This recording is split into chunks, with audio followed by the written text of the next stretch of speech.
They left her to freeze in a blizzard because she had no wolf. But the girl they dumped in that frozen wasteland wasn't broken. She was poisoned. And when the most feared alpha in the Northern Territories found her dying in the snow, everything her pack believed about weakness was about to be shattered. This is the story of Lyria Hale, the wolf they tried to erase, and the queen they created by mistake. If you're watching from Chicago, Miami, Houston, or anywhere else tonight, drop your city in the comments below and smash that like button.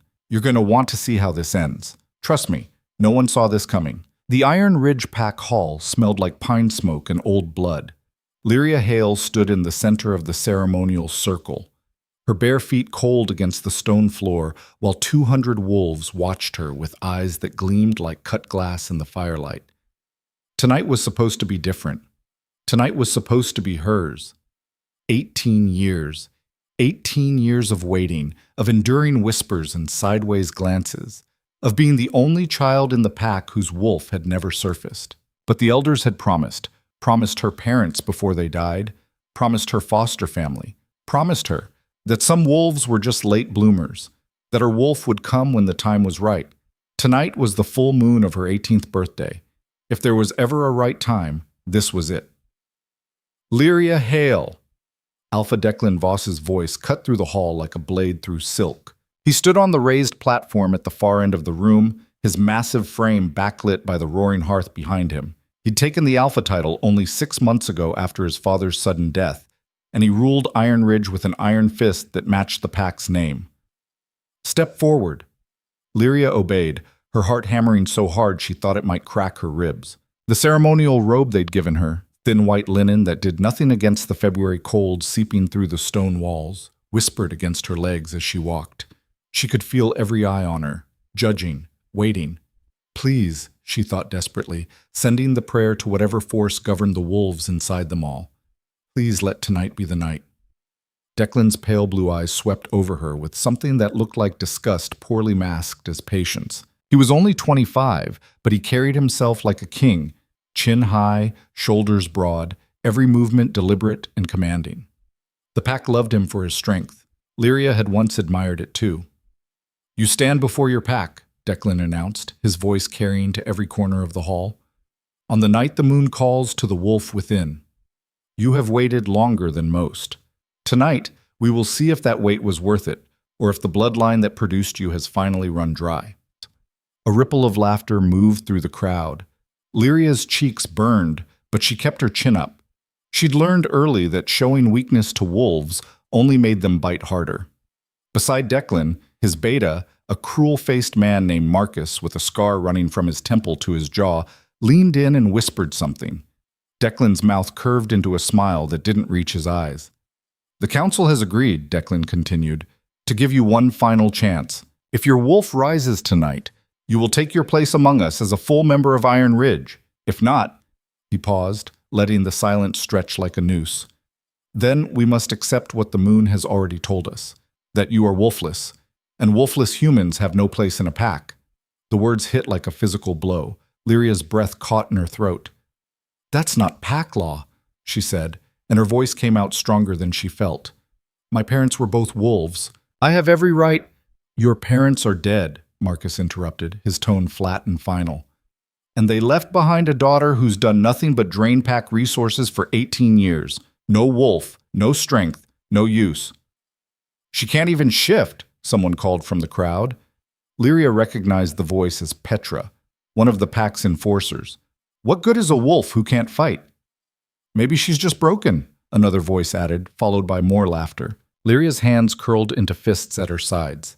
She wanted to scream at them, to tell them she'd felt her wolf, in dreams, in moments of fear or rage, like a shadow moving just beneath her skin. But the words died in her throat because what if they were right? What if she really was broken? Declan raised one hand, and the hall fell silent. Enough, he said. Then he looked directly at Lyria, and there was something cold and final in his gaze. We'll settle this now. Strip. Lyria blinked. What? You heard me. If you want to prove you're a wolf, then shift, right here, right now, in front of the entire pack. His smile widened, showing teeth. Unless you'd like to admit you've been wasting our time all along. Her pulse roared in her ears. The ceremonial shifting, the one she'd imagined 1,000 times, was supposed to happen in private under the guidance of an elder. Not like this. Not as a spectacle, a humiliation, a test designed for her to fail. But she had no choice. Lyria's shaking hands went to the ties of her robe. She could feel the weight of 200 stairs as she let the linen fall to the floor. The cold air bit at her skin, but she barely felt it. All her focus had narrowed to a single desperate thought. Come on, please, I know you're in there. She closed her eyes, reached deep inside herself, past the fear and shame, searching for that shadow she'd felt so many times before. The wolf who'd growled in her dreams. The presence that had always felt just out of reach. Please. She waited. The hall was so quiet she could hear the crack and pop of the fire. Nothing. No heat, no surge of power, no wolf rising to the surface, just silence. Lyria opened her eyes to find Declan watching her with something that looked almost like pity. Almost. Well, he said softly, I think that's answer enough. The hall erupted. Voices overlapped in a cacophony of mockery and disbelief. I knew it. 18 years for nothing. She's useless. Get her out of here. Lyria stood frozen, naked and trembling, as the pack she'd grown up with, the people who'd known her since birth, tore her apart with their words. She wanted to run, but her legs wouldn't move. She wanted to disappear, but there was nowhere to hide. Silence! Declan's voice cracked like a whip. The hall fell quiet again, but the damage was done. Lyria could see it in their faces. The disgust, the disappointment, the finality. She was no longer one of them. Maybe she never had been. Declan descended from the platform, his boots echoing against the stone. He stopped 3 feet from her, close enough that she could smell the pine and leather scent that clung to all dominant wolves. Lyria, hail, he said, his voice formal now, ritualistic. The Iron Ridge Pack has given you every opportunity to prove your worth. You have failed. By the authority granted to me as Alpha, I hereby declare you rogue. You are no longer under our protection. You are no longer welcome in our territory. You are nothing. The word hit like a slap. Lyria's vision blurred with tears she refused to let fall. You can't do this, she whispered. I was born here. This is my home. Your home, Marcus said, stepping forward with a bundle of clothes in his hands, is wherever you end up tonight, if you survive. He tossed the bundle at her feet, just a thin shirt and a pair of worn pants. No coat, no boots. You have 10 minutes to get out of our sight. After that, if any wolf sees you on Iron Ridge land, they have my permission to kill you. Lyria's hands shook as she grabbed the clothes and pulled them on. The fabric was rough and cold, barely better than nothing. Around her, the pack had already started to disperse, conversation rising as if she were already gone, already forgotten. She looked up one last time, searching the crowd for a single friendly face, someone who might object, someone who might fight for her. But there was no one. Even Sarah, her foster mother, the woman who'd raised her after her parents died, stood near the back of the hall with her eyes downcast, her mouth pressed into a thin line. She wouldn't meet Lyria's gaze. No one would. Lyria turned and walked toward the hall's main doors, every step feeling like it might be her last. The February wind hit her the moment she stepped outside, cutting through the thin clothes like knives. Snow was already falling, thick, heavy flakes that stuck to her hair and eyelashes. Behind her, the doors slammed shut with a finality that echoed across the compound. She stood there for a moment, staring at the iron gates that marked the boundary of the only home she'd ever known. Beyond them was the forest. Beyond that, the mountains. And beyond that, nothing. Just wilderness and cold and wolves who would kill her on sight if she crossed into their territory.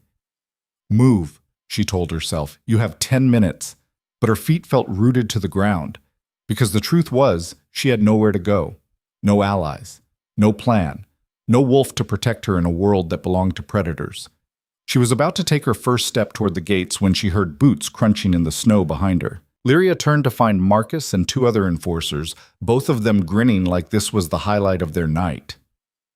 Change of plans, Marcus said casually. The Alpha doesn't want you wandering around nearby, telling sob stories to other packs, so we're going to make sure you end up somewhere remote.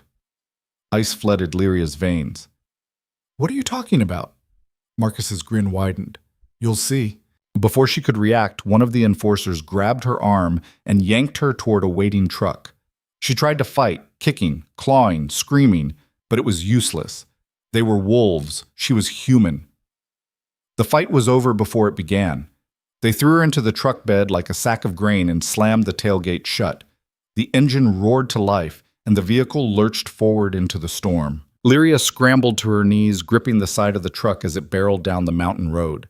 Snow whipped past her face, stinging her skin. The wind was so loud she could barely hear herself think. "Where are you taking me?" she screamed, but her voice was swallowed by the storm. Marcus leaned out the driver's window, his face barely visible through the snow. "Frost Pass," he shouted back, laughing. "Let's see how long you last up there." Frost Pass. Lyria's blood turned to ice. Frost Pass was a stretch of mountain territory so remote and brutal that even wolves avoided it.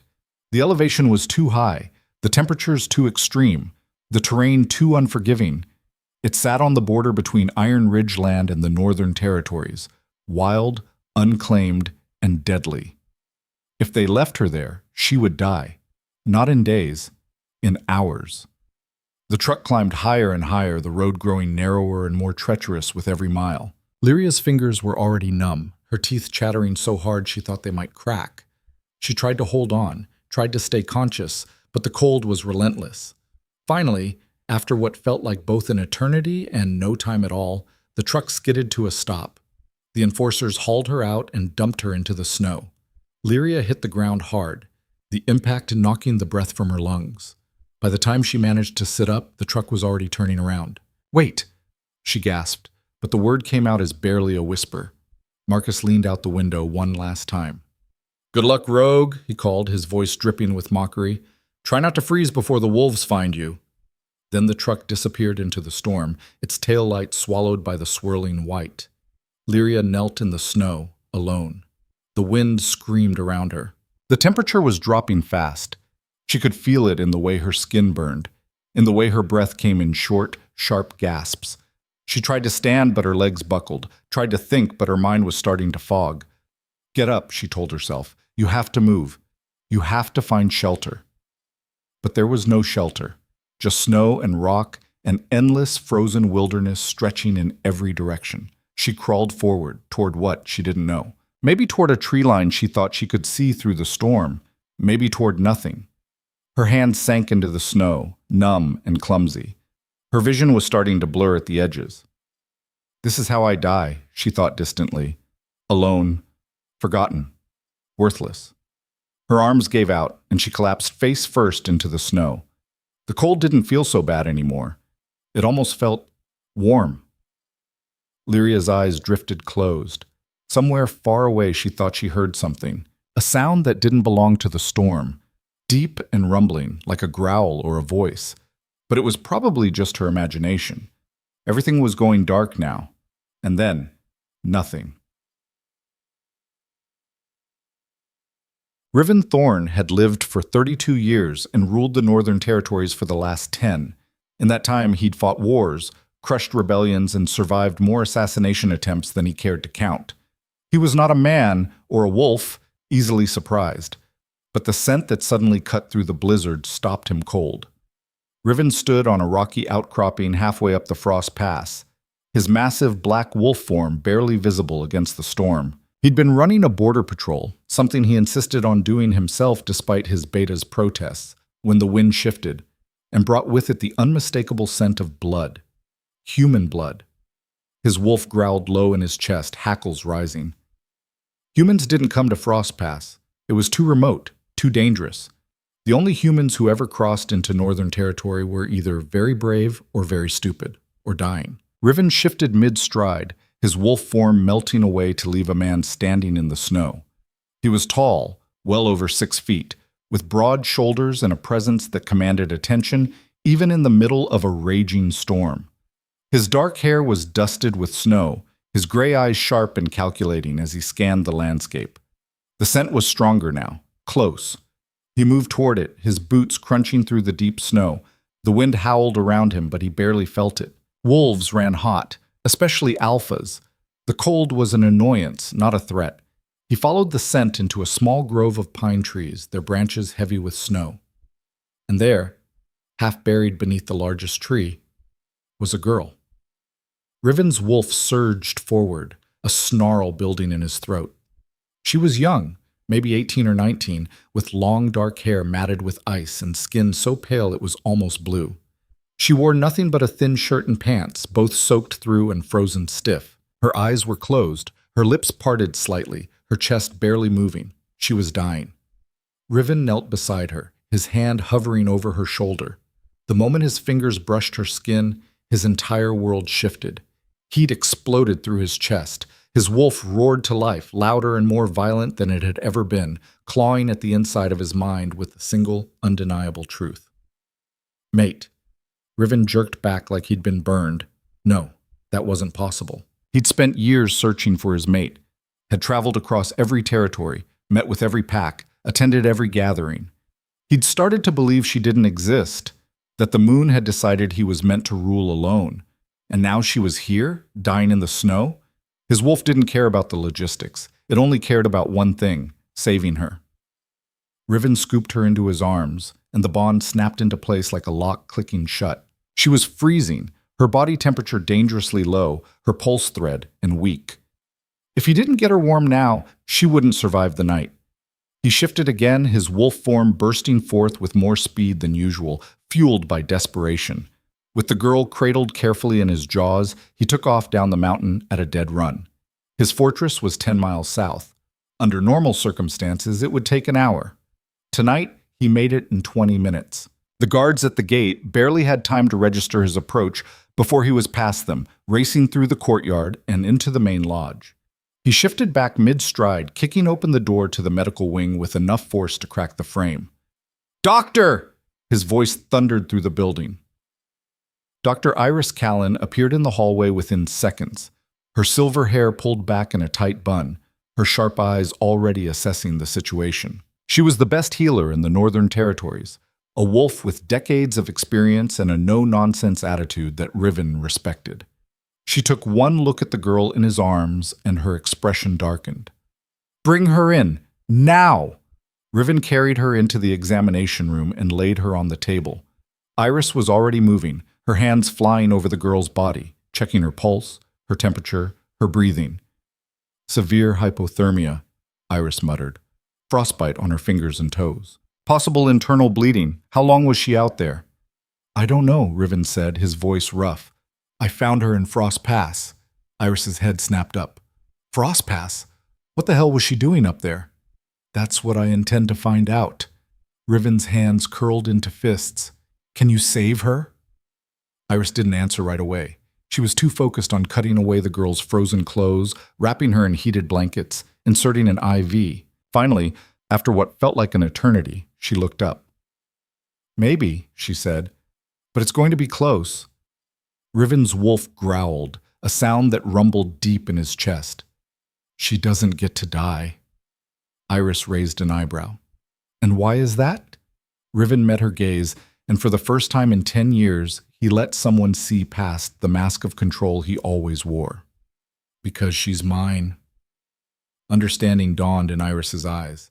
Her expression softened, just slightly. "Your mate?" "Yes." Iris nodded slowly. Then she turned back to the girl on the table, her movements becoming even more focused, more deliberate. "Then I'll do everything I can," she said quietly. "But, Riven, you need to prepare yourself. Even if she survives the hypothermia, there's something else." Riven's blood ran cold. "What?" Iris gestured to a tray of vials she'd just filled with the girl's blood. "I ran a basic panel while you were standing there brooding. Her blood work is wrong. There's a toxin in her system, something I've never seen before. It's suppressing her wolf." Riven stared at her. "What are you talking about?" "She's not human," Iris said. "She's a wolf. Or she's supposed to be. But someone's been poisoning her, for years based on the concentration levels. Whoever did this didn't just want to weaken her. They wanted to erase her wolf entirely." Rage, white-hot and all-consuming, flooded through Riven's veins. His wolf snarled, demanding blood, demanding justice for the girl lying broken and unconscious on the table. Someone had tried to kill his mate. And when he found out who, they were going to beg for death. "Can you fix it?" he asked, his voice deadly calm. "I can try," Iris said. "But detoxing her is going to be brutal. If her wolf has been suppressed this long, forcing it to surface could kill her. And if we don't?" Iris met his gaze. "Then she'll live as a human, weak, vulnerable, never knowing what she was meant to be." Riven looked down at the girl, his mate, and felt something crack open in his chest. She was small, fragile, but beneath the bruises and the frost, he could see the echo of something stronger, something fierce. She deserved to know what she was. "Do it," he said. "Whatever it takes. Bring her wolf back." Iris nodded. "Then we start tonight."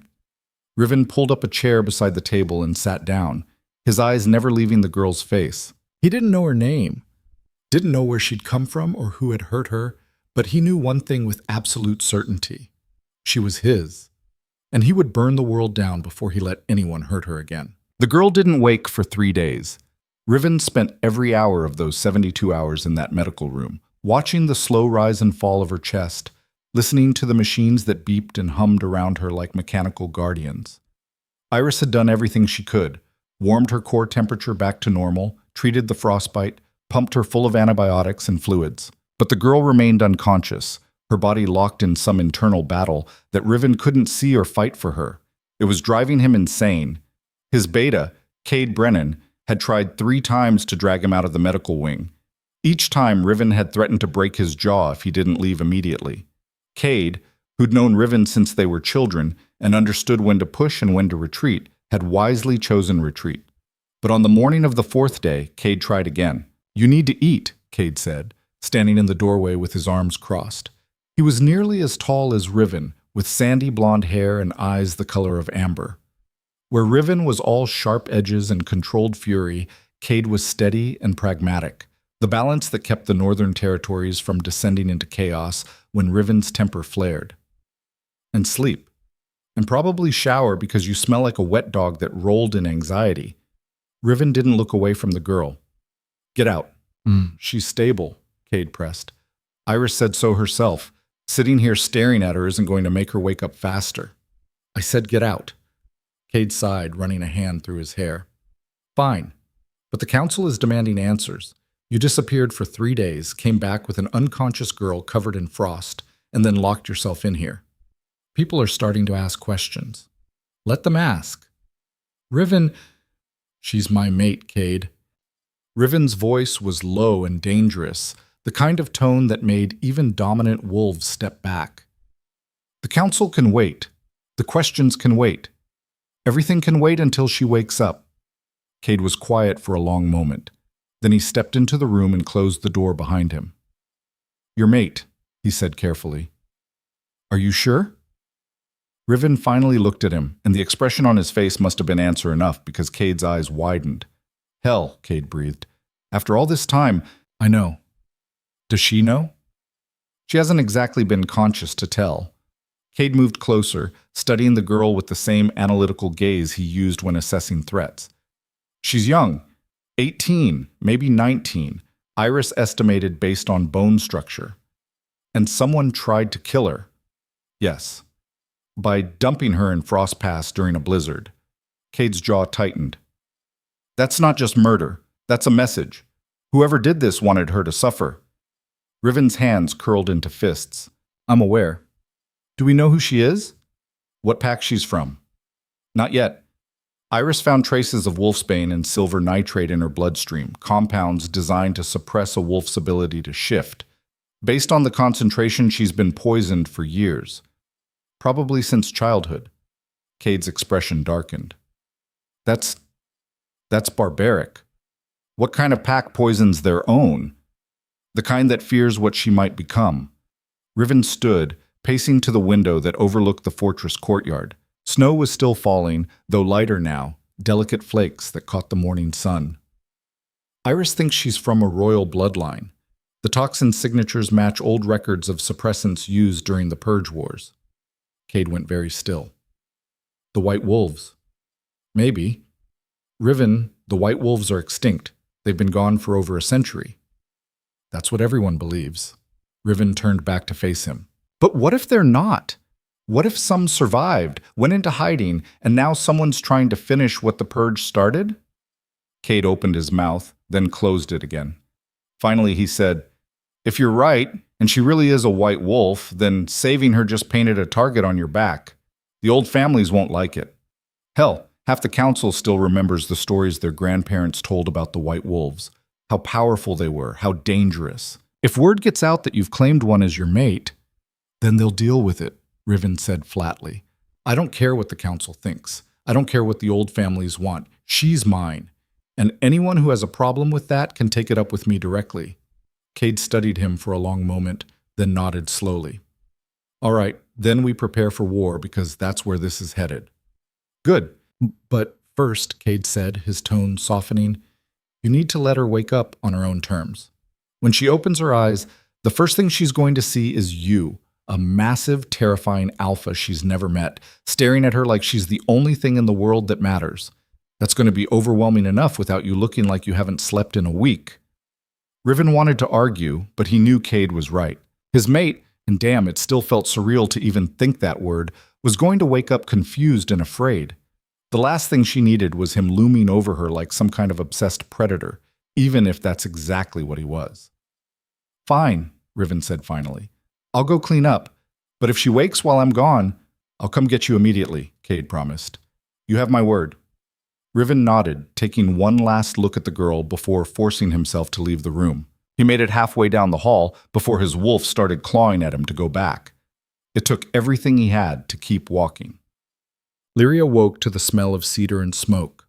Her eyes opened slowly, her vision blurry and unfocused.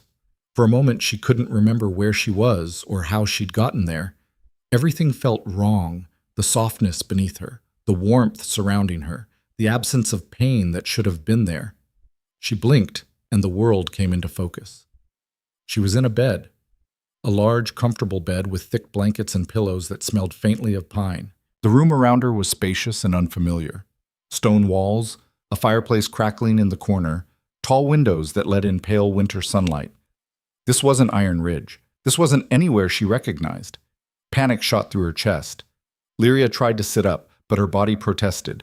Muscles weak and trembling, her head spinning with dizziness. She managed to prop herself up on her elbows, breathing hard, her heart racing. "Easy." A calm female voice came from somewhere to her left. "You're safe. Just breathe." Lyria's head snapped toward the voice. A woman stood near the fireplace, older, maybe in her 60s, with silver hair and sharp, intelligent eyes. She wore simple clothes and radiated the kind of quiet authority that came from decades of knowing exactly who you were. "Who are you?" Lyria's voice came out rough and cracked, like she hadn't used it in days. "Dr. Iris Callan," the woman said, moving closer. "I'm the one who's been keeping you alive for the past 3 days." 3 days? Lyria's mind reeled. The last thing she remembered was the snow, the cold, the certainty that she was going to die alone in that frozen wasteland. "Where am I?" she asked.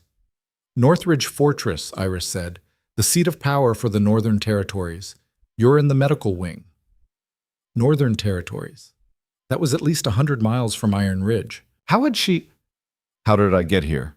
Iris pulled up a chair beside the bed and sat down, her movements deliberate and measured. "The High Alpha found you in Frost Pass during a blizzard. You were minutes from freezing to death. He brought you here." The High Alpha. Lyria's breath caught.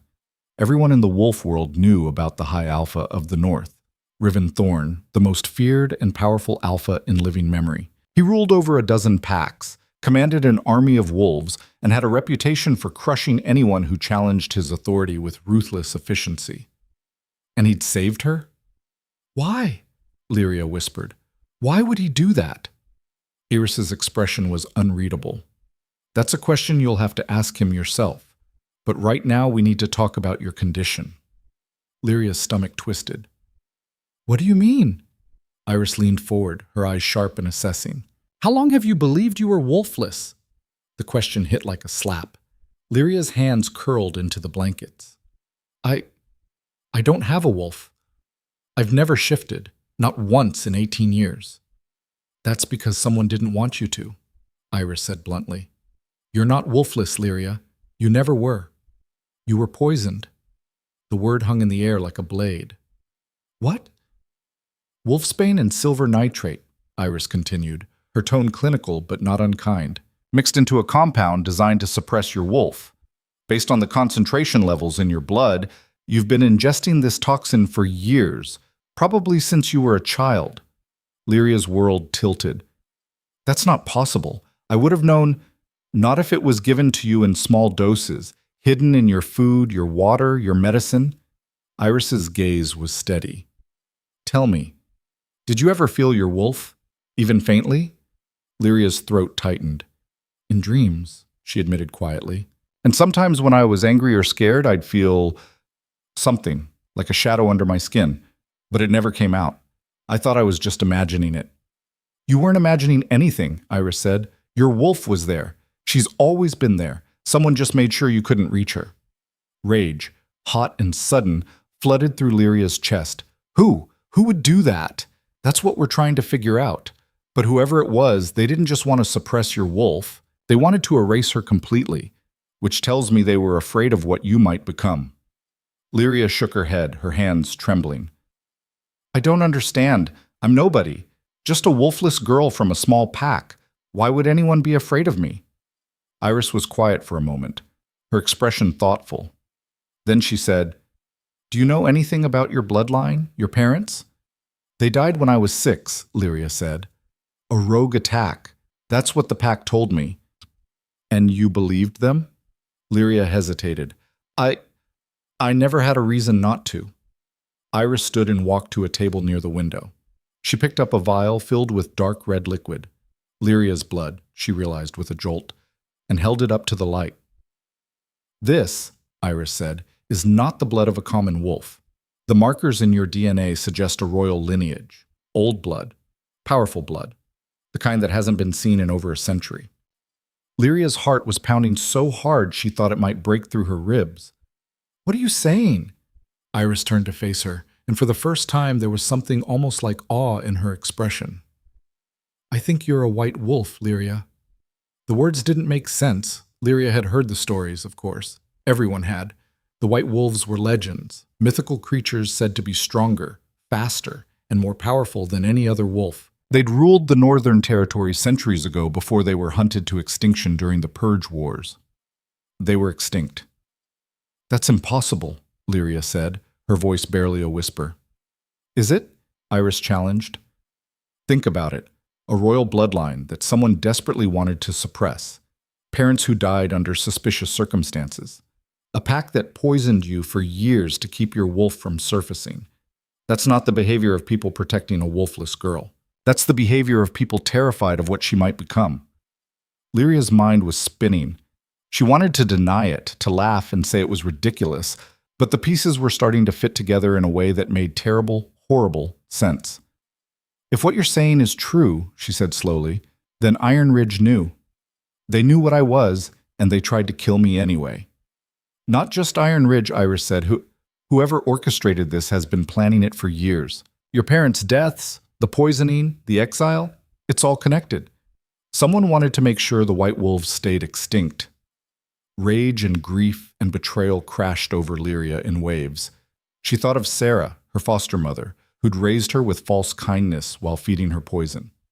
She thought of Declan, who'd exiled her with a smile on his face. She thought of every wolf who'd mocked her, pitied her, told her she was worthless. They'd known, all of them, and they'd let her believe she was broken. I want them to pay, Lyria said, her voice shaking with fury. I want every single one of them to pay for what they did. Good, a deep voice said from the doorway. So do I. Lyria's head snapped toward the sound. A man stood in the threshold, tall and broad-shouldered, with dark hair and eyes the color of storm clouds. He radiated power in a way that made the air itself seem heavier, and when his gaze locked onto hers, Lyria felt something inside her chest shift. Her wolf, silent and dormant for 18 years, suddenly surged to life, and she screamed, not out loud, inside, a howl that echoed through her mind, desperate and furious and awake. Lyria gasped, clutching at her chest, her vision going white at the edges. It felt like something was tearing through her, trying to claw its way to the surface.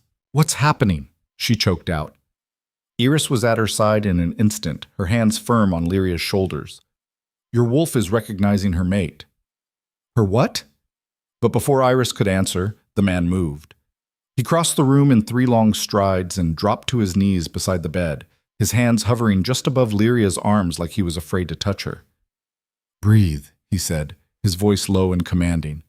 "Just breathe. I know it hurts, but you have to stay calm." Lyria looked at him, really looked, and felt the bond snap into place like a physical thing, invisible threads wrapping around her heart, pulling her toward this stranger with a force she couldn't fight. "You," she breathed. "You're Riven Thorn," he said, "High Alpha of the Northern Territories, and your mate." The word should have terrified her, should have sent her scrambling away from him, demanding answers, rejecting the bond that she didn't ask for and didn't want. But all Lyria felt was a bone-deep certainty that he was telling the truth, and the strangest, most overwhelming sense of relief, because for the first time in her entire life, she wasn't alone. "I don't understand," she whispered. Riven's expression softened, just slightly. "I know. And I'll explain everything. But first, we need to deal with the toxin in your system. Your wolf is trying to surface, but the poison is still suppressing her. If we don't flush it out soon, the conflict could tear you apart." "How do we do that?" "Detox," Iris said grimly. "It's going to be brutal, painful. There's a chance your body won't survive the process. And if I don't do it, then you stay like this," Riven said. "Half alive, half wolf, never knowing your full strength." Lyria looked between them, her mind racing. She thought about Iron Ridge, about Declan's smug face as he exiled her, about Marcus laughing as they dumped her in the snow to die. She thought about 18 years of being told she was worthless. And she made her decision. "Do it," she said. "Whatever it takes. I want my wolf back." Riven's eyes flashed with something fierce and approving.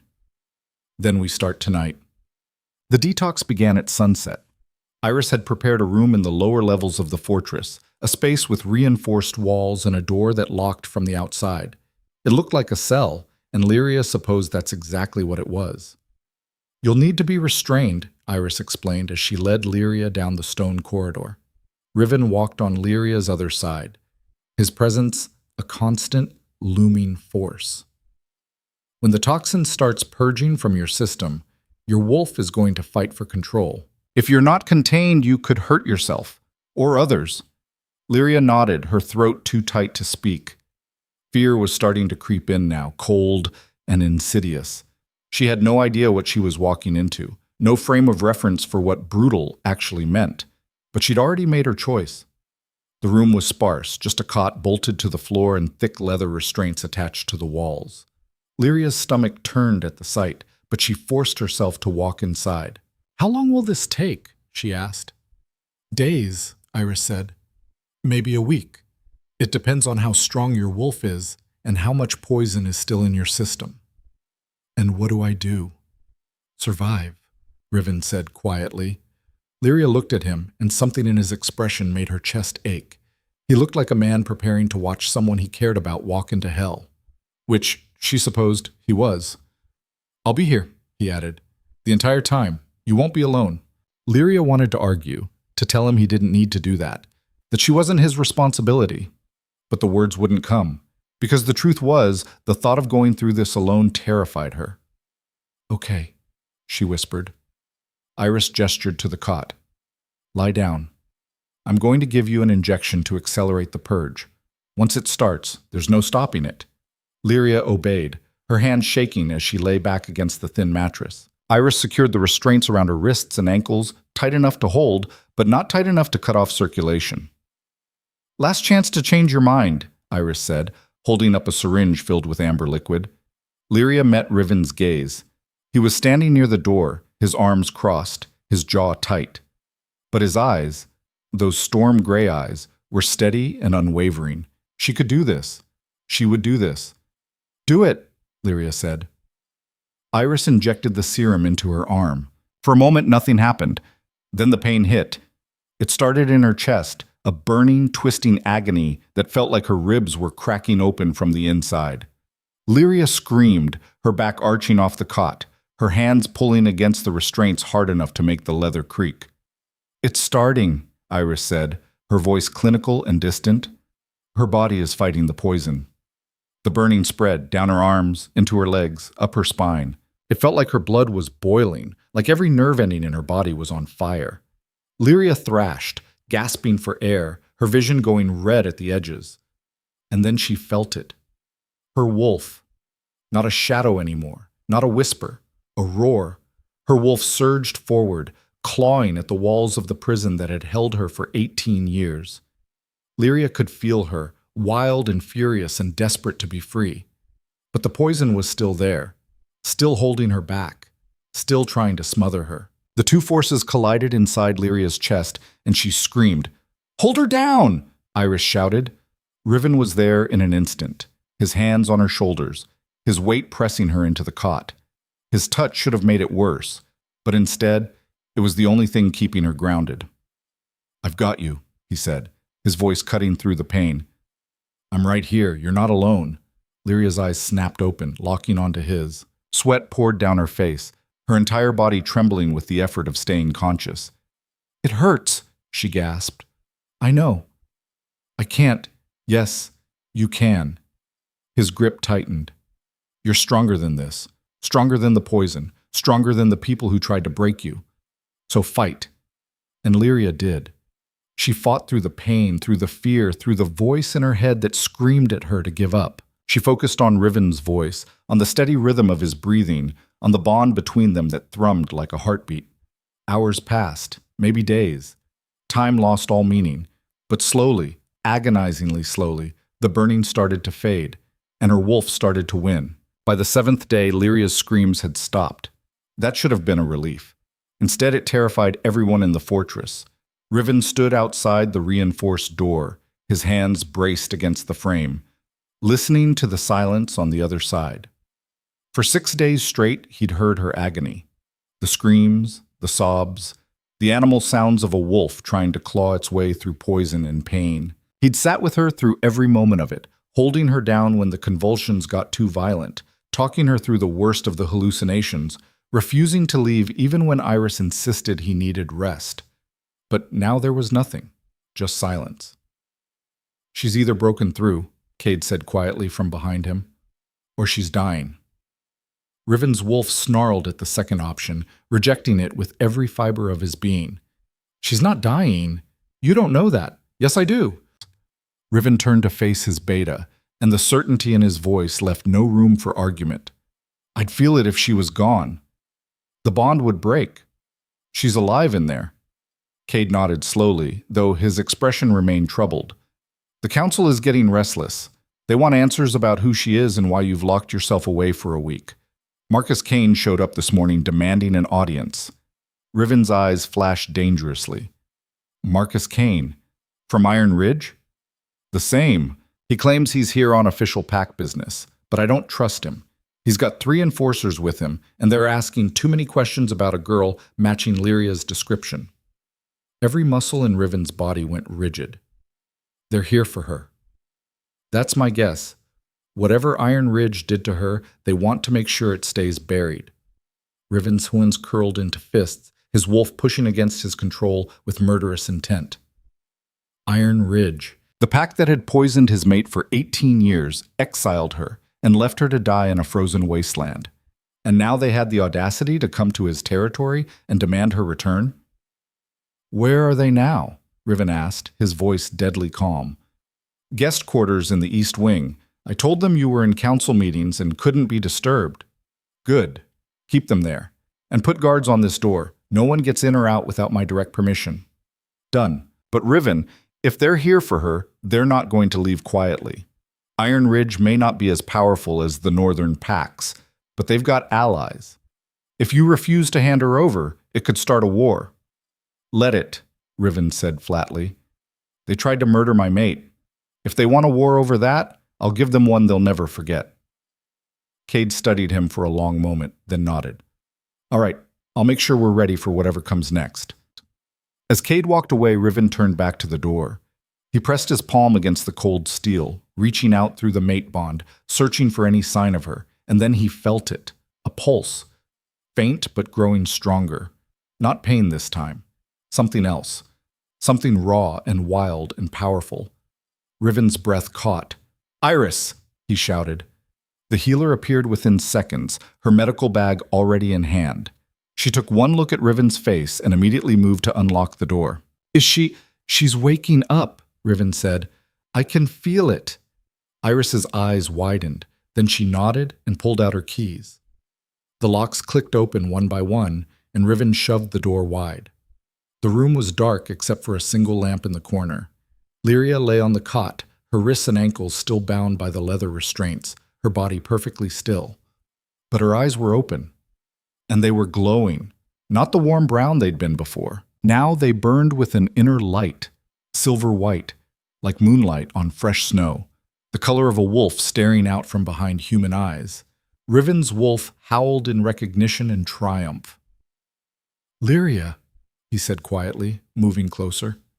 Her head turned toward him, the movement slow and deliberate. When she spoke, her voice was different, layered, as if two beings were speaking at once. "She's here," Lyria whispered. "My wolf. She's really here." Iris rushed forward, checking Lyria's vitals with practiced efficiency. Pulse is strong, temperature normal, pupils responsive. The toxin levels in her blood should be almost gone by now. She looked up at Riven, and there was wonder in her expression. She survived it. She actually survived. "Of course she did," Riven said, his voice rough with emotion. "She's stronger than all of them combined." Lyria's glowing eyes locked onto his. "I can feel her. Inside me. She's been clawing at the walls for so long, and now—" Her voice broke. "Now she's free." "Can you shift?" Iris asked gently. Lyria's expression shifted to uncertainty. "I don't know. I've never—" "You have," Riven interrupted. "Your wolf knows how. You just have to trust her." Iris began unbuckling the restraints.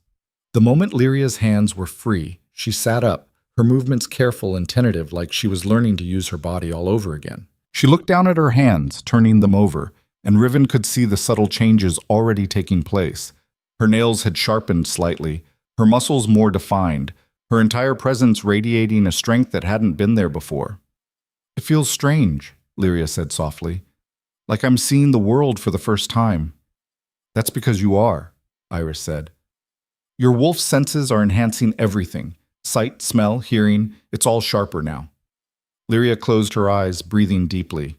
"I can smell the pine trees outside, the snow, and—" Her eyes snapped open, focusing on Riven. "You. You smell like smoke and cedar and something else. Something that makes my wolf want to—" She cut herself off, her cheeks flushing. Riven's mouth curved into a small smile despite the tension. "That's the mate bond. Your wolf recognizes me. It's intense. It gets easier to manage, eventually." Lyria stood on shaking legs, and both Riven and Iris moved to steady her. But she waved them off, determination setting her jaw. "I need to try. To shift. If I don't do it now, I might lose my nerve."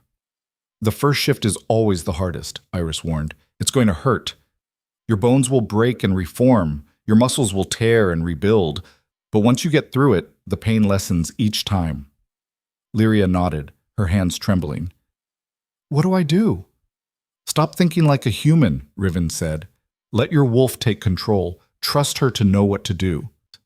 Lyria took a deep breath and closed her eyes. For a long moment, nothing happened. Then her body began to tremble, not from fear, but from the power building inside her. Riven could feel it through the bond, a storm gathering strength. And then she shifted. The transformation was violent and beautiful all at once. Lyria's body convulsed, her spine arching as bones cracked and reformed. She cried out, a sound that morphed mid-scream into a howl. Her skin rippled, fur exploding across her body in a wave of pure white. Within seconds, where Lyria had stood, there was now a wolf. But not just any wolf. Riven had seen thousands of wolves in his lifetime. He'd fought beside some of the most powerful alphas in the territories, but he had never seen anything like this. Lyria's wolf was massive, nearly as large as his own, which was unheard of for a female.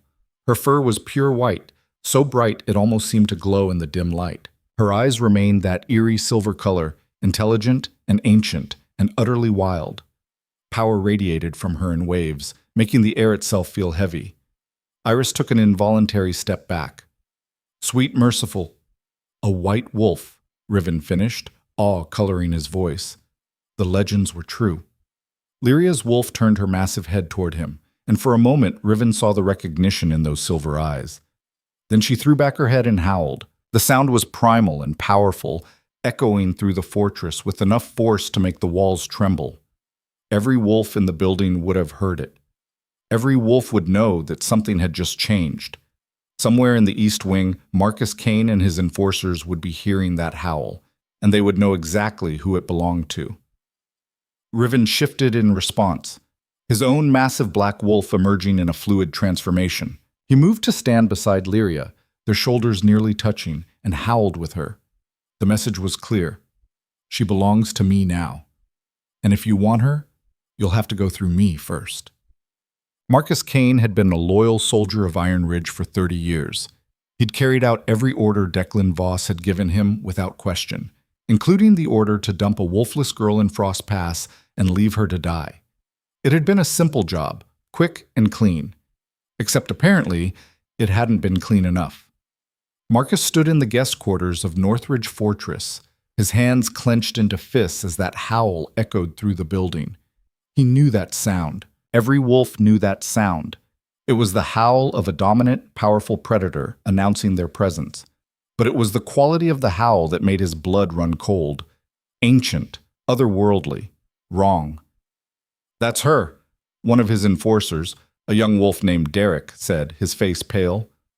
"That's the girl we dumped in the pass. She's alive." "Impossible," Marcus said, but his voice lacked conviction. "She was dying. There's no way she survived a week in those mountains." "Then what was that?" Derek demanded. "Because that didn't sound like any normal wolf." Marcus's jaw tightened. He'd known something was off about Lyria Hale from the beginning.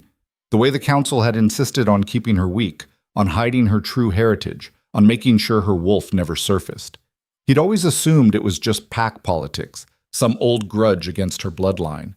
But now, hearing that howl, he realized the truth was far worse. They hadn't been suppressing a weak wolf. They'd been suppressing a weapon. "We need to report back to Alpha Declan," Marcus said, already moving toward the door. "Now!" But before he could reach it, it swung open. A man stood in the threshold, tall, blonde, with amber eyes that missed nothing. Marcus recognized him immediately. Cade Brennan, Beta of the Northern Territories. "Going somewhere?" Cade asked mildly. Marcus straightened, forcing his expression into neutrality. "We were just coming to find you. We need to speak with the High Alpha." "I'm sure you do." "Unfortunately, the High Alpha is busy at the moment." "This is urgent pack business." "Is it?" Cade's tone remained pleasant, but there was steel underneath. "Because from where I'm standing, it looks like you're trying to leave without permission, which would be incredibly rude considering you're guests in our territory." Marcus's wolf bristled at the implied threat. "We came here in good faith. You came here hunting for a girl you tried to murder," Cade interrupted, his voice dropping to something dangerous. "A girl who happens to be the High Alpha's mate. So let's dispense with the pleasantries, shall we? You're not leaving this fortress until the High Alpha decides what to do with you. And if I were you, I'd start praying he's feeling merciful." Derek stepped forward, his hand moving toward the weapon at his belt. "You can't hold us here. We're protected under territory law." Cade moved so fast Marcus barely saw it. One moment he was standing in the doorway. The next, he had Derek pinned against the wall with one hand around his throat.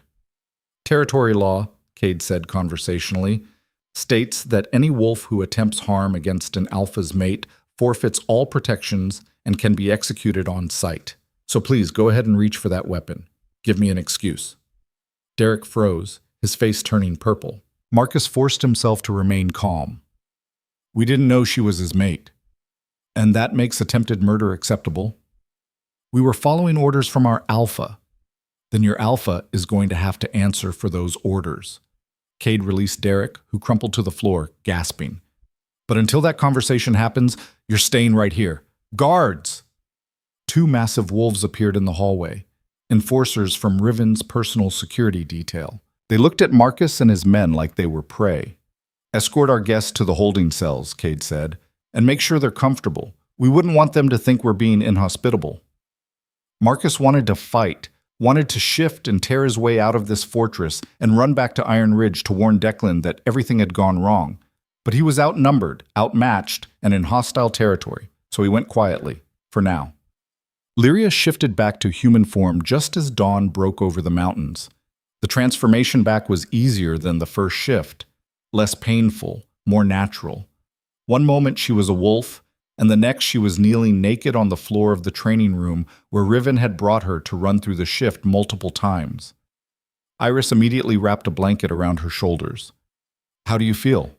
Lyria looked down at her hands, normal again, no claws, and flexed her fingers experimentally. Strong, she said, and there was wonder in her voice.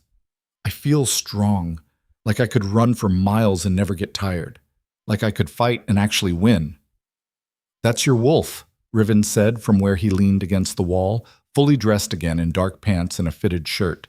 He'd shifted back and forth with her a dozen times over the past few hours, coaching her through the transitions, teaching her to control the change. She's been locked away for so long, she's eager to make up for lost time. Lyria stood, pulling the blanket tighter around herself. I can feel her now, all the time, like she's always been there, but now we're actually connected. Is it always like this? You'll learn to separate your thoughts from hers eventually, Iris said. But the bond between human and wolf is permanent. You're two parts of the same whole. Lyria closed her eyes, reaching inward. Her wolf was there, awake and aware, a constant presence in her mind. She could feel the animal's strength, its instincts, its fierce protectiveness toward the man standing across the room. Her mate. The word still felt surreal. She barely knew Riven Thorn, didn't know his favorite food or what made him laugh or whether he was a morning person. But the bond between them was undeniable, a pull so strong it made her chest ache every time she looked at him. I need to talk to you, she said, meeting his gaze. About Iron Ridge, about what they did. Riven straightened. Iris, give us a moment. The healer nodded and left the room, closing the door quietly behind her. Silence stretched between them. Lyria could hear her own heartbeat, could smell the pine and smoke scent that clung to Riven, could feel the weight of everything unsaid pressing down on her shoulders. They knew, she said finally. Didn't they?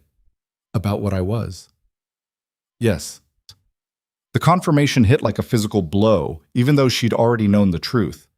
How long? Based on when the poisoning started. Probably since you were born. Riven moved closer, his movements careful, like he was approaching a wild animal.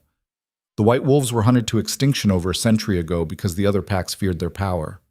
If someone in Iron Ridge discovered you carried that bloodline, they would have seen you as a threat, something to be controlled or eliminated. My parents, Lyria whispered. They said it was a rogue attack, but it wasn't, was it? Probably not. The rage that flared in her chest was hot and immediate. Her wolf snarled, demanding blood, demanding justice for the parents she barely remembered. I want to go back, Lyria said, her voice shaking. I want to make them pay for what they did. You will, Riven said. But not yet. You're strong, Lyria, but you're still new to this. You've had your wolf for less than a day. If you go back to Iron Ridge now, they'll kill you. Then teach me, she said fiercely. Teach me to fight. Teach me to be the weapon they were afraid I'd become. I don't care how long it takes. I'm not going to let them get away with this. Riven studied her for a long moment, something like pride flickering in his gray eyes.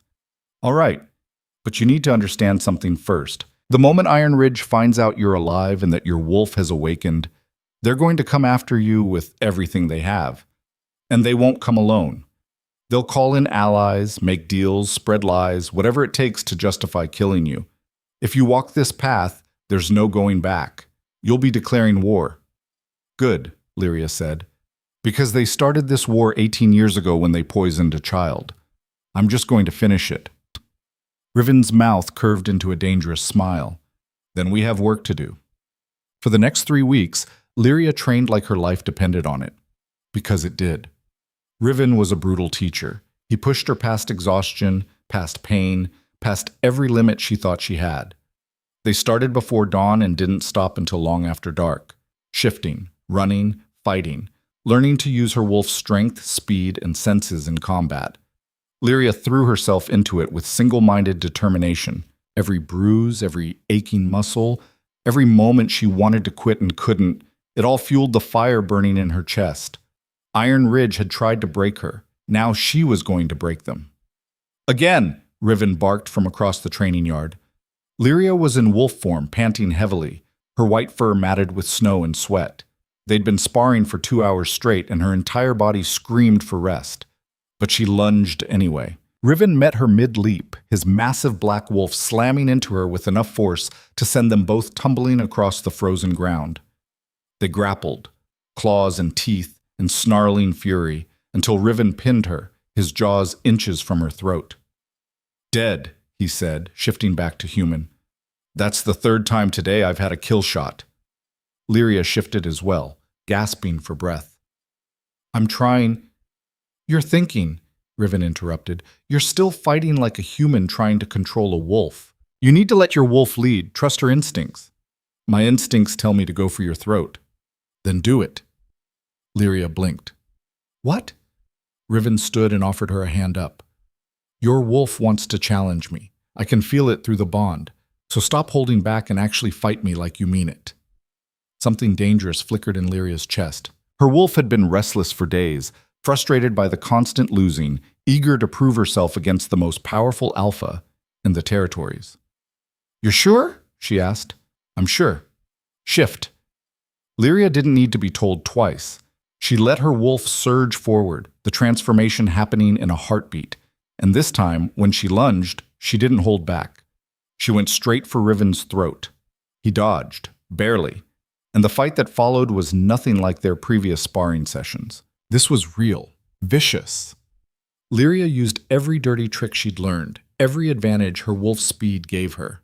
She was smaller than Riven, but faster, and she used that speed to stay just out of reach of his killing blows while landing strikes of her own.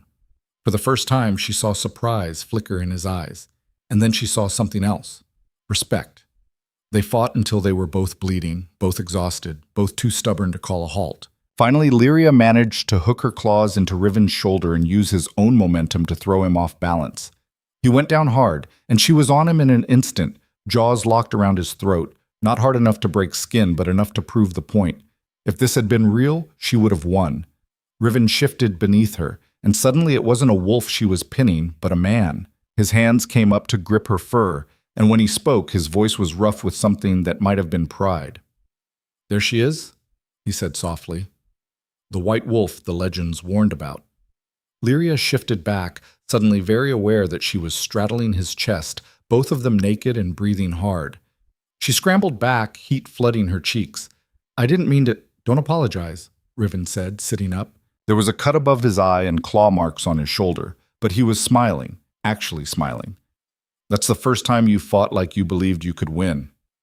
"I got lucky." "You got good." He stood and offered her a hand again. This time Lyria took it. "You're ready." "Ready for what?" Riven's expression turned serious. "Iron Ridge sent an envoy 3 weeks ago. Marcus Kane and 3 enforcers. They're currently in our holding cells, but their pack will be expecting them to return. When they don't, Alpha Declan is going to know something went wrong." Lyria's blood went cold. "Marcus is here?" "He was the one who dumped you in Frost Pass, wasn't he?" "Yes." "Good. Then we're going to have a conversation with him. And he's going to tell us everything we need to know about Iron Ridge's plans." Lyria's wolf snarled with anticipation. "When? Now, or—" The holding cells beneath Northridge Fortress were carved directly into the mountain, cold, dark, and escape-proof. Marcus Kane sat in the largest cell, his hands chained to the wall, his face bruised from the beating he'd received when he tried to shift and break free. He looked up when the door opened, and his eyes went wide, because standing in the doorway was the girl he'd left to die. Except she wasn't a broken, wolfless child anymore. Lyria stood beside the High Alpha, dressed in fitted black clothes that highlighted her new strength, her eyes burning with that eerie silver light. Power radiated from her in waves, and Marcus's wolf whimpered in recognition of a predator far more dangerous than anything he'd ever encountered. "Hello, Marcus," Lyria said, her voice calm and cold. "Remember me?" Marcus's mouth went dry. "You're supposed to be dead." "I was supposed to be a lot of things," Lyria said, stepping into the cell. "Wolfless, weak, easy to erase. But you made a mistake. You dumped me in the High Alpha's territory. And now I'm very much alive, and very interested in hearing you explain why Iron Ridge has been poisoning me since I was 6 years old." "I don't know what you're talking about." Riven moved so fast Marcus didn't see it coming. One moment the High Alpha was standing in the doorway. The next, he had Marcus pinned against the wall by his throat. "Let's try that again," Riven said pleasantly. "And this time, don't lie to my mate. It makes me angry." Marcus gasped for air, clawing at Riven's hand. "I was following orders." "Whose orders?" "Alpha Declan." "And who gave him orders?" Marcus hesitated, and Riven's grip tightened until spots danced in his vision. "The Council," Marcus choked out. "The old Council. They're the ones who knew about her bloodline. They ordered the poisoning. Declan just carried it out when he became Alpha."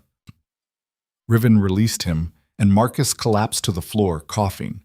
Lyria crouched down to his level, her silver eyes boring into him. "Why? Why go through all that trouble instead of just killing me outright?" Marcus laughed bitterly. "Because they needed to be sure.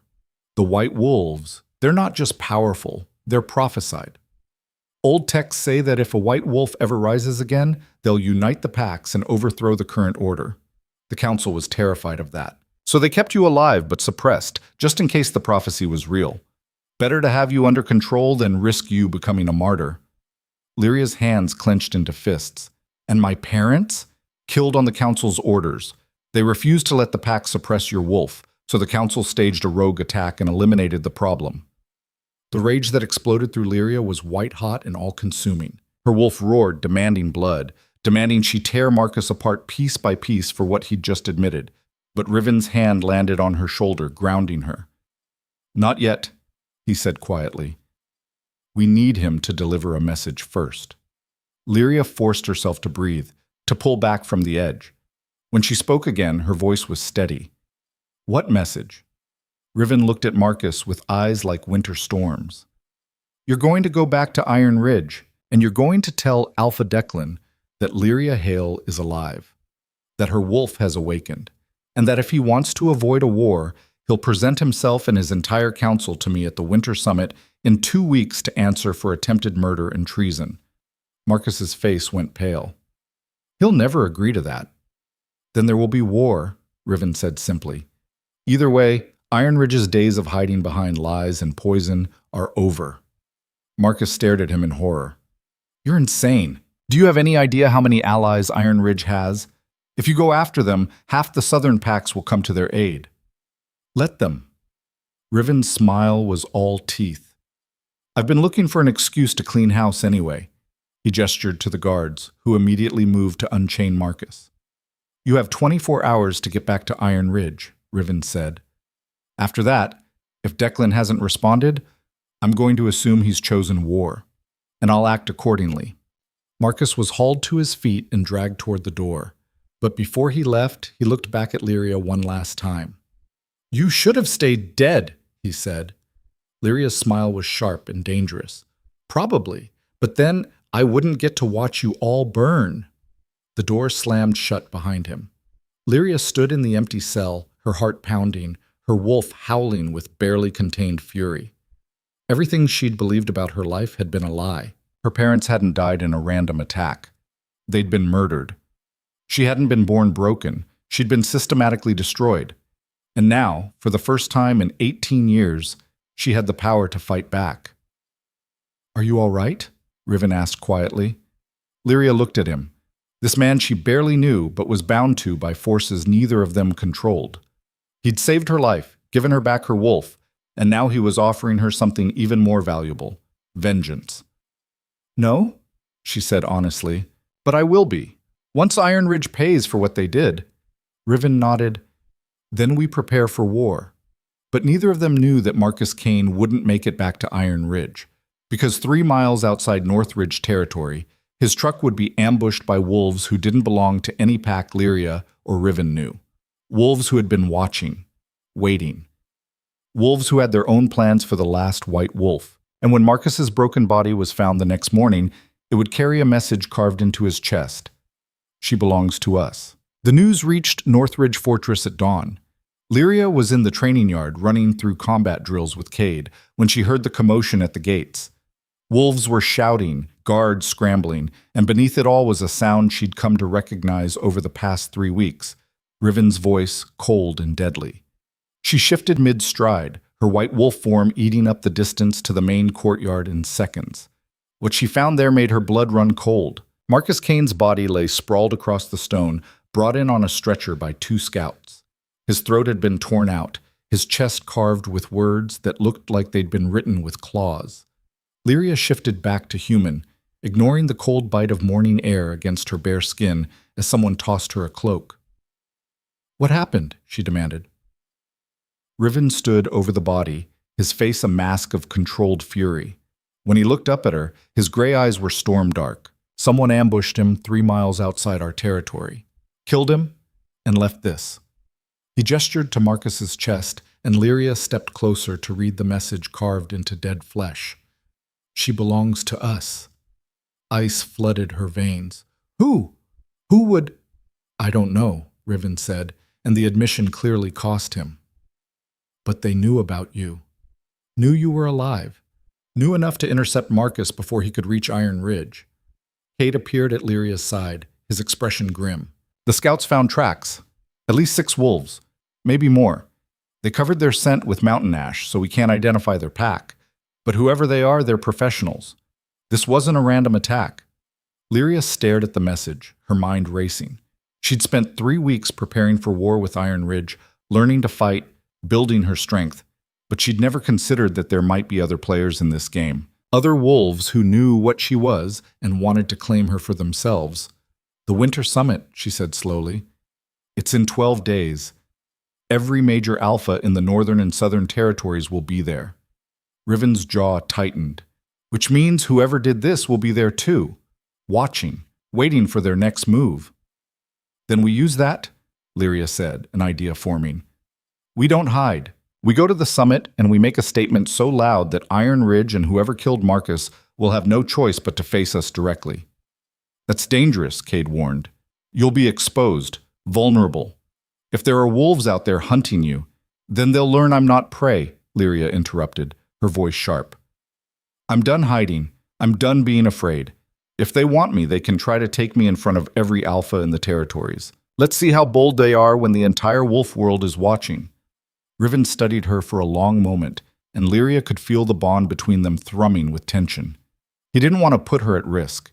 Every instinct he had as an alpha and a mate was screaming at him to lock her away somewhere safe until they'd identified the threat. But he also knew she was right. "All right," he said finally, "we go to the summit, but we do it my way. Cade, I want triple security, every wolf in our pack on high alert.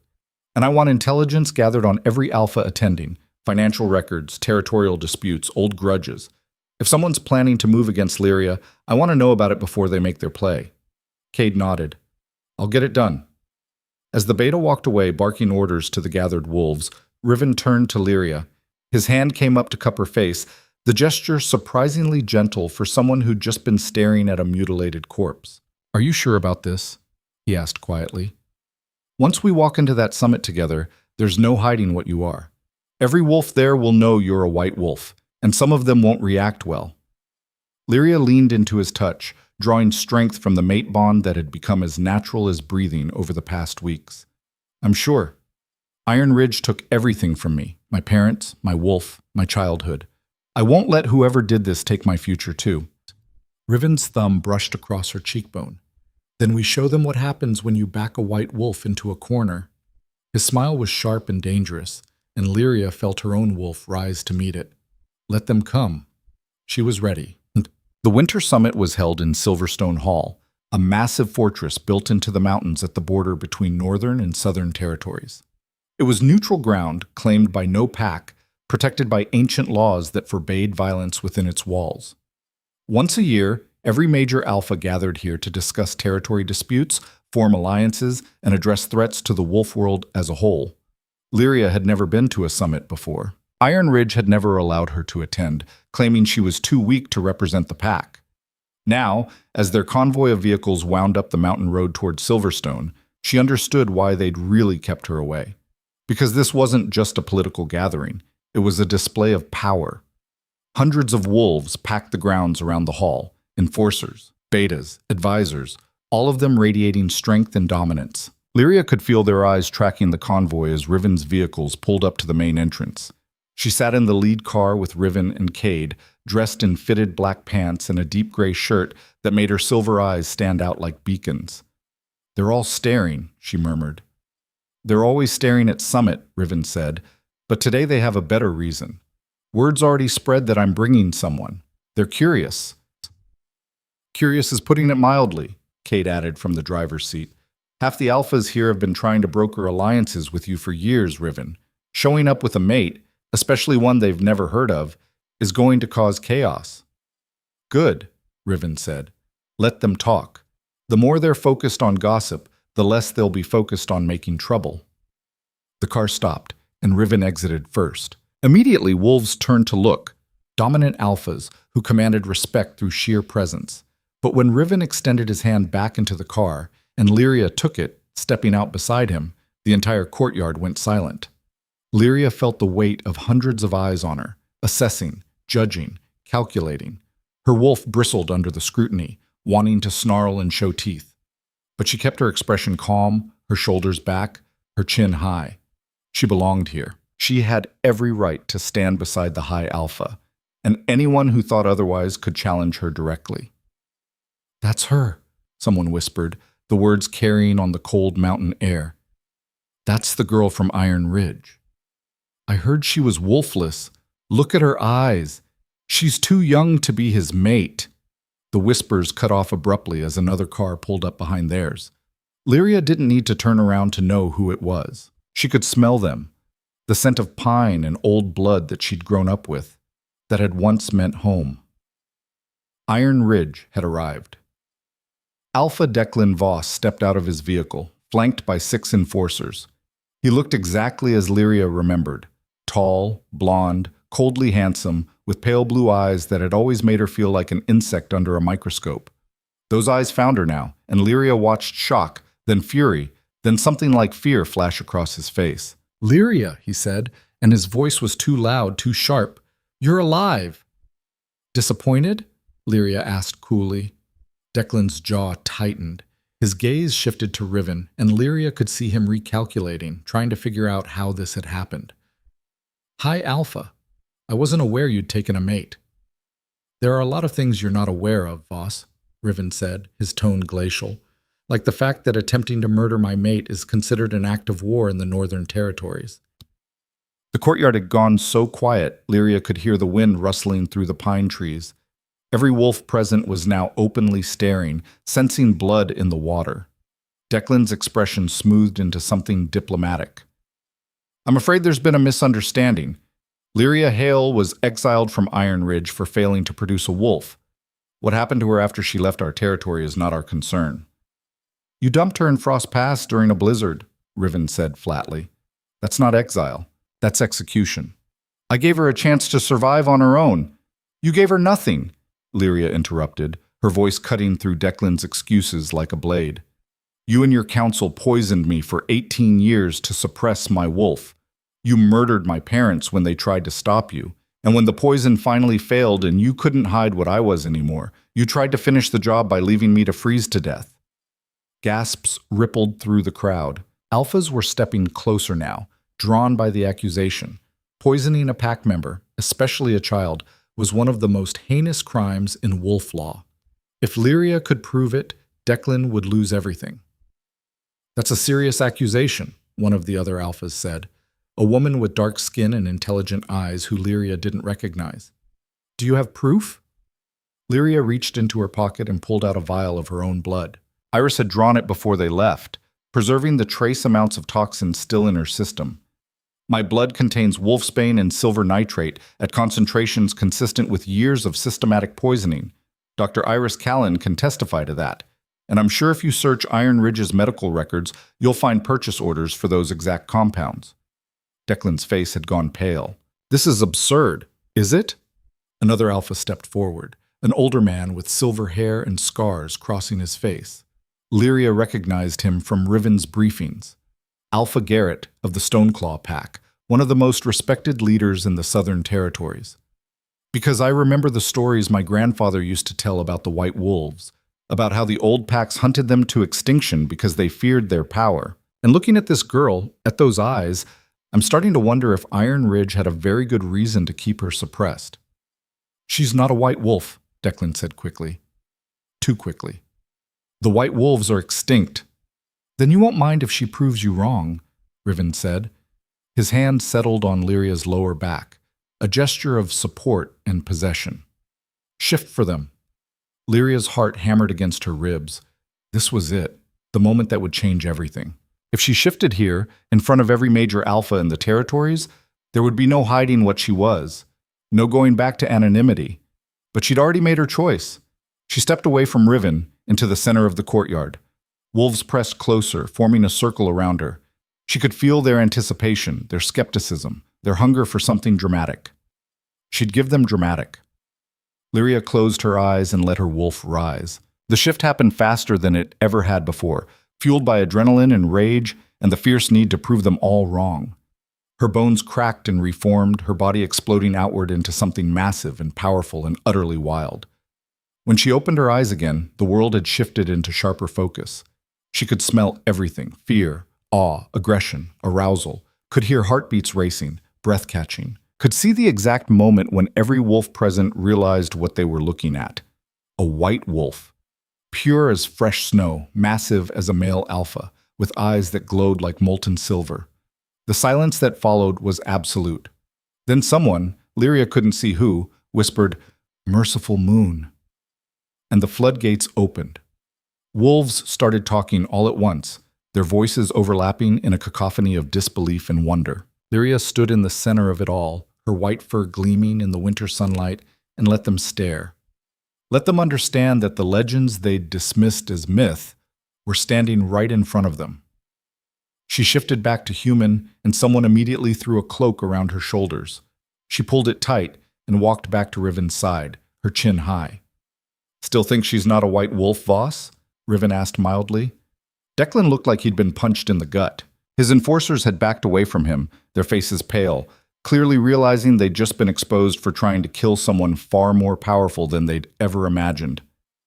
"This changes nothing," Declan said, but his voice lacked conviction. "She was exiled legally." "Under false pretenses," Alpha Garrett interrupted. "You exiled her for being wolfless when you knew she wasn't. You poisoned her to keep her wolf suppressed, which violates about a dozen pack laws. And then you attempted to murder her to cover it up." He looked at Riven. "High Alpha, what punishment does the Northern law prescribe for these crimes?" "Death," Riven said simply, "or exile and the seizure of all packlands and titles." Declan's face flushed with anger. "You can't do this. Iron Ridge has stood for 3 centuries. Under leadership that just committed treason," Riven said. "The question now is whether you face trial here, in front of the Council of Alphas, or whether you'd prefer trial by combat." The challenge hung in the air like a blade. Trial by combat was an old law, rarely invoked, but still binding. If Declan chose combat, he would fight to defend his honor and his pack's right to exist. If he lost, Iron Ridge would be absorbed into the victor's territory. If he won, all charges would be dismissed. Lyria saw the calculation in Declan's eyes. He was a strong alpha, experienced, well-trained, ruthless. But he'd also just watched her shift into a white wolf, had seen the proof of power he'd spent 18 years trying to suppress. He was afraid of her, and that fear made him dangerous. "I choose combat," Declan said, "but not against the High Alpha." His gaze locked onto Lyria, and his smile was pure malice. "I choose to fight her. If she's so powerful, let her prove it." The crowd erupted. Wolves shouted arguments, some supporting the challenge, others calling it cowardice. But Lyria barely heard them. All her focus had narrowed to Declan, the man who'd exiled her, who'd stood by while she was poisoned and broken and left to die. I accept, she said clearly. Lyria. Riven's hand closed around her arm, pulling her aside. His voice was low and urgent. You don't have to do this. He's baiting you. Let me fight him. No, Lyria said firmly. This is my fight.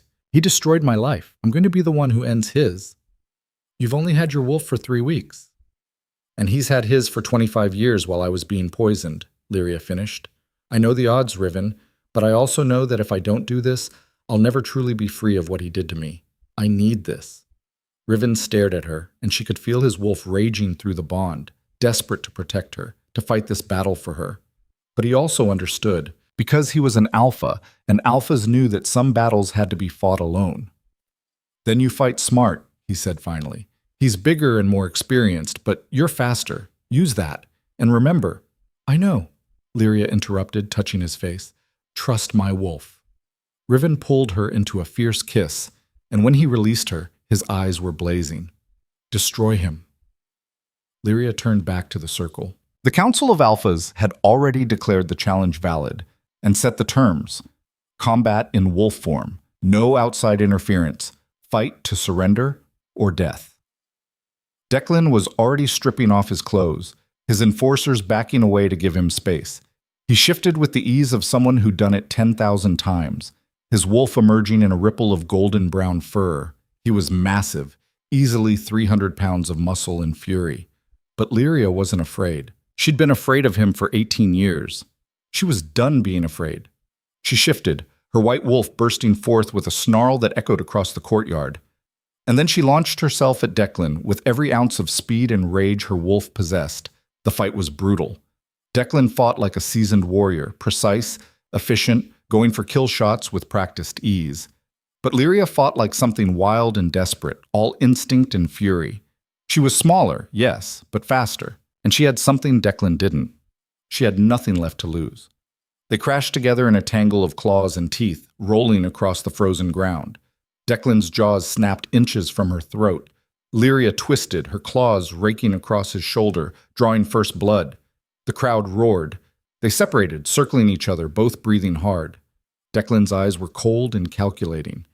He'd underestimated her, and now he knew it. You can't win this, he said, his voice carrying the dual tones of a wolf speaking. You're still just a scared little girl playing at being strong. Lyria's wolf snarled. And you're still the coward who poisoned a child because he was afraid of what she'd become. She lunged again, and this time she went low, using her smaller size to slip beneath his guard. Her jaws closed around his front leg, and she bit, hard enough to crack bone. Declan howled in pain and rage. He threw his weight against her, using his superior size to slam her into the ground. Lyria's ribs screamed in protest, but she rolled with the impact, avoiding his follow-up bite. They fought for what felt like hours, but was probably only minutes. Lyria was bleeding from a dozen wounds, her white fur stained red. But so was Declan, and she could see him tiring, his movements becoming slower, less precise. She just had to outlast him. Declan lunged one more time, going for her throat, the kill shot. But Lyria had been waiting for it. She dropped flat, letting his momentum carry him over her, and then surged upward, her jaws locking around the back of his neck. It was the same hold Riven had taught her in training, the one that gave her complete control. Declan thrashed, trying to throw her off. But Lyria held on with everything she had. Her jaws tightened, and she felt the exact moment when Declan's wolf realized it was over. He went still. And then he shifted back to human beneath her, the universal sign of surrender. Lyria released him and stepped back, shifting as well. She stood over his broken form, bleeding and exhausted but victorious. It's over, she said quietly. Iron Ridge is mine now. Declan looked up at her with hatred burning in his pale eyes. You think you've won? You think killing me will change anything? There are others, wolves, who will never accept a white wolf ruling? Then they can challenge me too, Lyria said, and they'll end up exactly where you are. She turned to face the gathered alphas, and found them all staring at her with a mix of awe and wariness. Alpha Garrett stepped forward, his expression grave. By the laws of trial by combat, he announced, Lyria Hale has defeated Alpha Declan Voss in fair combat. Iron Ridge territory and all its assets are hereby transferred to her control. He paused, then added, and by extension, to the Northern Territories under High Alpha Riven Thorn's rule. A murmur ran through the crowd. Lyria had just expanded Riven's territory significantly, but more than that, she'd proven herself in front of every major alpha in the wolf world. She wasn't just a white wolf. She was a victorious white wolf. Riven appeared at her side, wrapping a cloak around her shoulders. His eyes were bright with pride and something fiercer. "Well done," he murmured. Before Lyria could respond, a new voice cut through the crowd. "Impressive." Every wolf turned toward the speaker. A man stood at the edge of the circle, tall and lean, with black hair shot through with silver and eyes the color of amber. He wore expensive clothes and moved with the kind of confidence that came from absolute power. Lyria didn't recognize him, but she felt Riven go rigid beside her. "Aldrich Kane," Riven said, and there was pure venom in his voice. The name sent a chill through Lyria. Kane, the same last name as Marcus, the enforcer who'd been murdered with that cryptic message carved into his chest. Aldrich smiled, and it was the smile of a predator who'd just cornered its prey. "Hi, Alpha. How good to see you again. And this must be the lovely Lyria I've heard so much about." His amber eyes fixed on her with unnerving intensity. "The last white wolf. I've been searching for you for a very long time." "Who are you?" Lyria demanded. "Aldrich Kane, Alpha of the Shadow Ridge Pack, and your grandfather." The world tilted. Lyria stared at the man in front of her, her mind refusing to process what he'd just said. "That's impossible. My grandparents died." "Your mother's parents died," Aldrich interrupted. "But your father was my son, which makes you my granddaughter, and the rightful heir to Shadow Ridge, the most powerful pack in the Eastern Territories." Riven stepped between them, his body tense with aggression. "Shadow Ridge was dissolved 20 years ago after you tried to restart the Purge Wars. You have no claim to any territory. And yet here I stand," Aldrich said pleasantly, "with an army of wolves loyal to me and a very specific interest in ensuring my granddaughter takes her rightful place in our world." Lyria's wolf snarled with instinctive distrust. "I don't know you. I don't want anything from you." "Don't you?" Aldrich's smile widened. "I can give you everything, Lyria. Power, territory, the truth about your bloodline, and why you're so much more than just a white wolf. All I ask in return is that you come with me. Let me teach you what you really are." "She's not going anywhere with you," Riven growled. Aldrich's eyes flicked to him, and for the first time there was something dangerous in his expression. "That's not your decision to make, High Alpha. Lyria is of age. She can choose her own path." He looked back at Lyria, and his voice softened.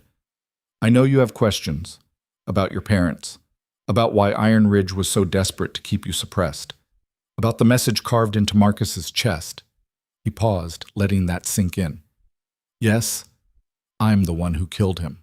He was my nephew, but he betrayed our bloodline by trying to harm you. I couldn't let that go unpunished." Lyria's blood ran cold. "You killed your own nephew to protect you," Aldrich said. "Because you're family, Lyria. The only family I have left. And I won't let anyone, not Iron Ridge, not the High Alpha, not anyone stand between us." The threat in those words was unmistakable. Riven's wolf pushed to the surface, his eyes flashing with dominance. "You need to leave, now." Aldrich held up his hands in a gesture of peace. "I'm going. But Lyria, know this. When you're ready to learn the truth about what you are and why the entire wolf world fears you, I'll be waiting. Shadow Ridge remembers its children, and we take care of our own." He turned and walked away, disappearing into the crowd of wolves. Lyria stood frozen, her mind spinning. She'd just learned she had a grandfather she never knew existed. A grandfather who commanded an illegal pack and had just admitted to murder.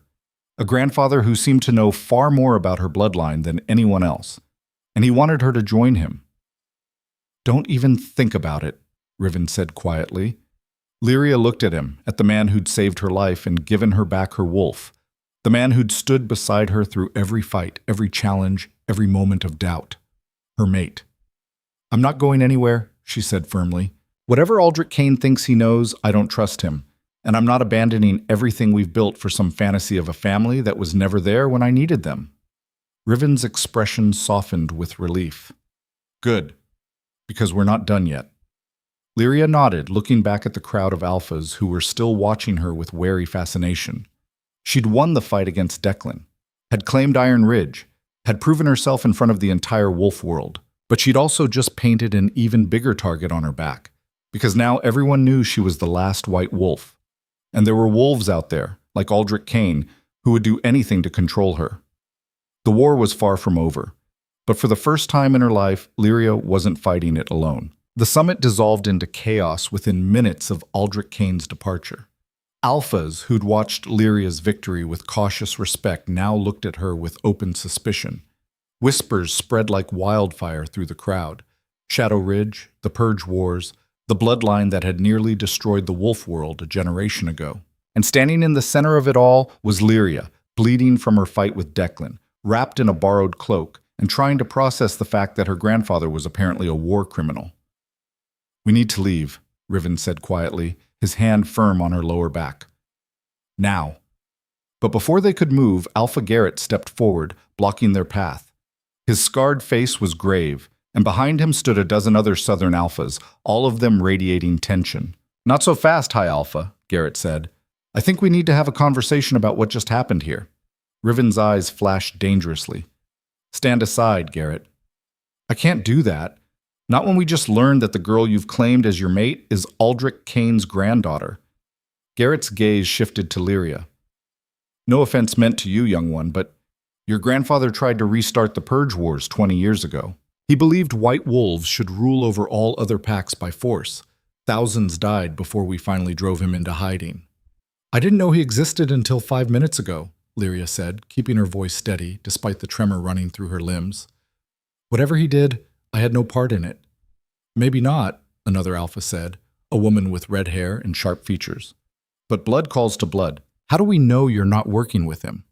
That this whole thing, your exile, your rescue, your sudden appearance at Summit, wasn't orchestrated to put a white wolf back in power?" "That's insane," Kate interjected, moving to flank Riven. "Lyria was poisoned for 18 years, left to die in a blizzard. If Aldrich Kane wanted her in power, he had a damn strange way of showing it. Or maybe Iron Ridge was working against him," the red-haired Alpha countered. "Maybe they knew what she was and tried to eliminate her before Kane could claim her. And now that they've failed, he's making his move." The accusations were spiraling out of control, and Lyria could feel the mood of the crowd shifting from wary to hostile. These Alphas had lived through the Purge Wars. They'd lost pack members to Aldrich Kane's vision of white wolf supremacy. And now they were looking at her like she was the opening move in a new war. "Enough!" Riven's voice cracked like a whip, silencing the murmurs. His wolf pushed to the surface, making his presence so overwhelming that even the dominant Alphas took an involuntary step back. "Lyria is my mate. She's under my protection. And if anyone here has a problem with that, they can challenge me directly instead of hiding behind conspiracy theories." Garrett's expression hardened. "This isn't about challenging you, Riven. It's about protecting our packs from another purge. The Council of Alphas has a right to demand assurances." "Then here's your assurance," Lyria interrupted, her own wolf rising to meet Riven's. Her eyes blazed silver as she stepped forward, letting every wolf present feel the weight of her power. "I am not my grandfather. I don't know his plans. I don't share his vision, and I sure as hell won't let anyone use me as a weapon in their war. I fought for my life and my freedom, not for some twisted legacy I never asked for." She turned in a slow circle, meeting the eyes of every Alpha watching her. "You want to judge me based on bloodline? Fine. But judge me on what I've done, not what someone else did 20 years ago. I survived 18 years of poison. I survived exile in a blizzard that should have killed me. I took back my wolf, defeated the Alpha who tried to murder me, and claimed Iron Ridge as my own. That's who I am. Not Aldrich Kane's granddaughter, not some pawn in a prophecy. Me." The silence that followed was absolute. Then Garrett spoke, and his voice was quieter than before. "What about Iron Ridge itself? You claimed it through combat, which is your right. But what are your intentions for the territory? For the wolves who served under Declan?" Lyria took a breath, forcing herself to think past the adrenaline and pain. This was important.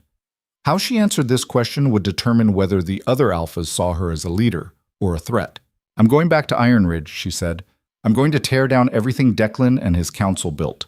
The corruption, the lies, the culture that thought poisoning children was acceptable. And then I'm going to rebuild it as something better. A pack where strength isn't measured by how well you can suppress others, but by how well you can protect them. Pretty words, the red-haired alpha said. But how do we know you'll follow through? Because I'll be there to make sure she does, Riven said. He moved to stand beside Lyria, his hand finding hers. Iron Ridge will be absorbed into the Northern Territories under my oversight. Lyria will rule as Alpha of Iron Ridge, but she'll answer to me, and I'll answer to this council if she steps out of line. It was a political move, giving the other alphas oversight while still allowing Lyria autonomy. Riven was putting his own reputation on the line to vouch for her. Garrett studied them both for a long moment. Then he nodded slowly. That's acceptable. But there's one more condition. If Aldrich Kane makes contact with you again, you report it to this council immediately. We need to know if he's planning to make a move. Agreed, Lyria said. Then as far as I'm concerned, the matter is settled, Garrett said. He extended his hand to Lyria. Welcome to the council, Alpha Hale. Lyria shook his hand, feeling the weight of what she'd just accepted. She was an alpha now, a leader, responsible for an entire pack's well-being. It was terrifying. It was also exactly what she wanted. As the other alphas began to disperse, murmuring amongst themselves, Riven pulled Lyria aside. His eyes were dark with concern. Are you all right? I just found out my grandfather is a war criminal who wants to use me to restart a conflict that killed thousands, Lyria said. So no, not really. We'll deal with Kane, Riven promised. But first we need to get you medical attention. You're still bleeding. Lyria looked down and realized he was right. The adrenaline from the fight was wearing off, and pain was starting to creep in. Ribs that might be cracked, cuts that needed stitches, muscles screaming in protest. I'll survive, she said. I know you will. You always do. Riven's hand cupped her face, his thumb brushing across her cheekbone. But you don't have to do it alone anymore. Lyria leaned into his touch, drawing strength from the mate bond that thrummed between them. I love you, she said, the words spilling out before she could stop them. I know it's fast and probably crazy, but… Riven kissed her, cutting off the rambling explanation. When he pulled back, his eyes were blazing with emotion. I love you too. Have since the moment I found you in that snowbank. You're the strongest, most stubborn, most infuriating woman I've ever met. And you're mine. Yours, Lyria agreed, smiling despite the pain. A throat cleared behind them. Cade stood a respectful distance away, trying and failing to hide a grin. Sorry to interrupt the moment, but we need to move. Some of Declan's former enforcers are making noise about challenging the transfer of power. We should get to Iron Ridge before they organize a resistance. Riven's expression hardened. Then let's go remind them what happens when you challenge a white wolf. They reached Iron Ridge territory 3 hours later. The compound looked exactly as Lyria remembered.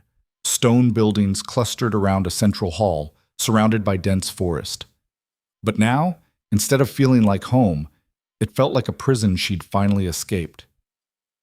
Word of her victory had clearly spread.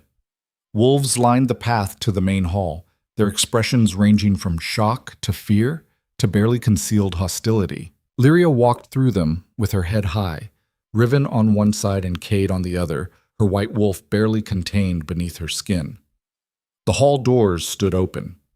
Inside, the remaining council members had gathered, 5 elderly wolves who'd served under Declan, all of them looking like they'd rather be anywhere else. Sarah was there too. Lyria's foster mother stood near the back, her face pale, her hands clasped in front of her. When their eyes met, Sarah flinched. Lyria, she whispered, you're alive. No thanks to you, Lyria said coldly. She turned her attention to the council. I'm sure you've all heard by now. I defeated Alpha Declan in trial by combat. Iron Ridge is mine, which means you answer to me now. The eldest council member, a man named Garrett, who'd always looked at Lyria like she was something unpleasant he'd stepped in, cleared his throat. With all due respect, you're barely 18 years old. You have no experience leading a pack. I have more experience surviving than any of you, Lyria interrupted, which is more than I can say for the people you claim to lead. How many other children did you poison? How many other wolves did you suppress because you were afraid of their power? Silence. That's what I thought. Lyria stepped forward, letting her wolf rise close enough to the surface that her eyes began to glow. Here's how this is going to work. You're all under investigation for conspiracy to commit murder, child endangerment, and treason against your own pack. If you cooperate and provide testimony about who gave the orders and how long the poisoning went on, I'll consider exile instead of execution. If you refuse, she let the threat hang in the air. You can't do this, Garrett protested. We were protecting the pack. From what? A 6-year-old girl? Lyria's voice was sharp enough to cut. You murdered my parents. You poisoned me for 12 years. You stood by while Declan exiled me to die. Tell me, what exactly were you protecting? Garrett's face flushed with anger. You don't understand. Your bloodline is dangerous. The White Wolves nearly destroyed everything our ancestors built. We couldn't risk— Then you should have killed me outright instead of making me suffer, Lyria said flatly. At least that would have been honest. Instead, you tortured a child for over a decade and called it protection. So no, I don't think you get to lecture me about risk. She turned to Riven. Take them into custody. I want full confessions within 48 hours.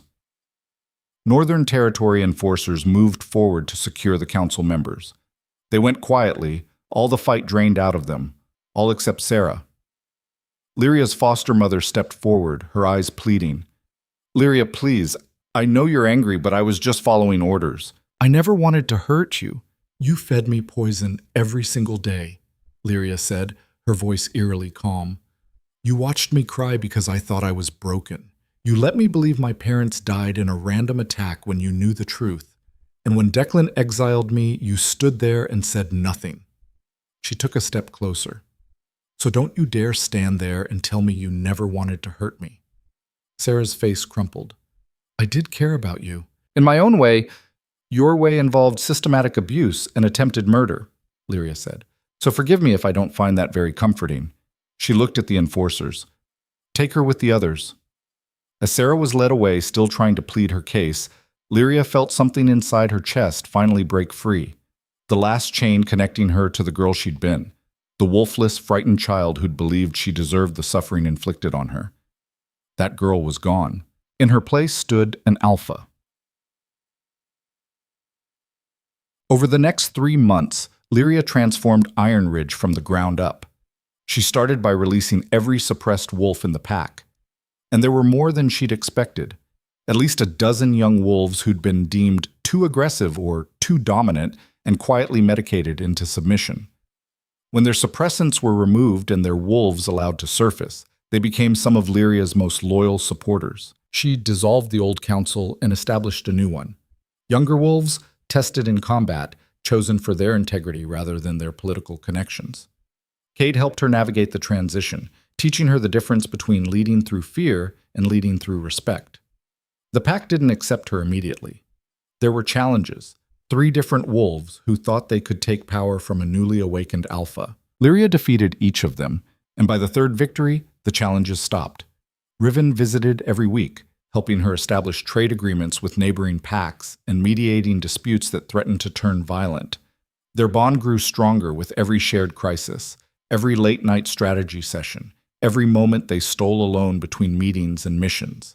And through it all, there was no sign of Aldrich Kane. But Lyria knew he was out there, watching, waiting. The confrontation came on a cold night in late spring. Lyria was alone in her office, reviewing supply manifests, when she felt it, a presence on the edge of pack territory. Old and powerful and undeniably familiar. Her wolf snarled in recognition. She shifted and ran, following the scent deep into the forest until she found him standing in a clearing. Aldrich Kane looked exactly as he had at Summit, tall and confident, dressed in dark clothes that blended with the shadows. "Hello, granddaughter," he said. Lyria shifted back to human, uncaring of her nakedness. "You're trespassing on Iron Ridge land." "I'm visiting family," Aldrich corrected. "There's a difference." "Not in my territory, there isn't." Lyria crossed her arms. "What do you want?" "To talk. Away from the High Alpha's influence." Aldrich gestured to a fallen log. "Will you sit with me, just for a moment?"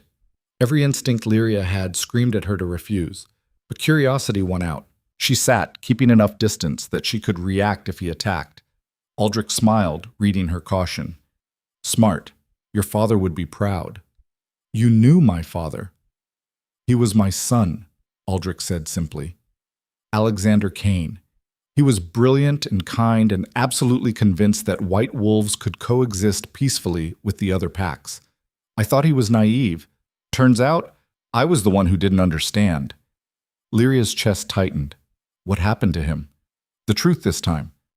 The truth is that I failed him, Aldrich said, and for the first time there was genuine emotion in his voice.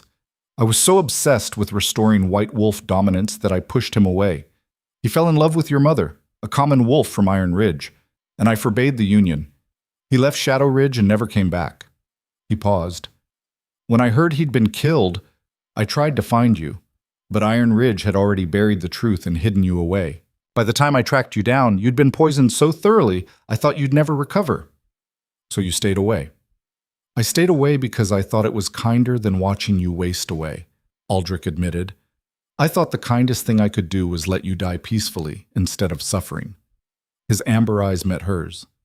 I was wrong. I underestimated you, just like everyone else. Lyria didn't know what to say to that.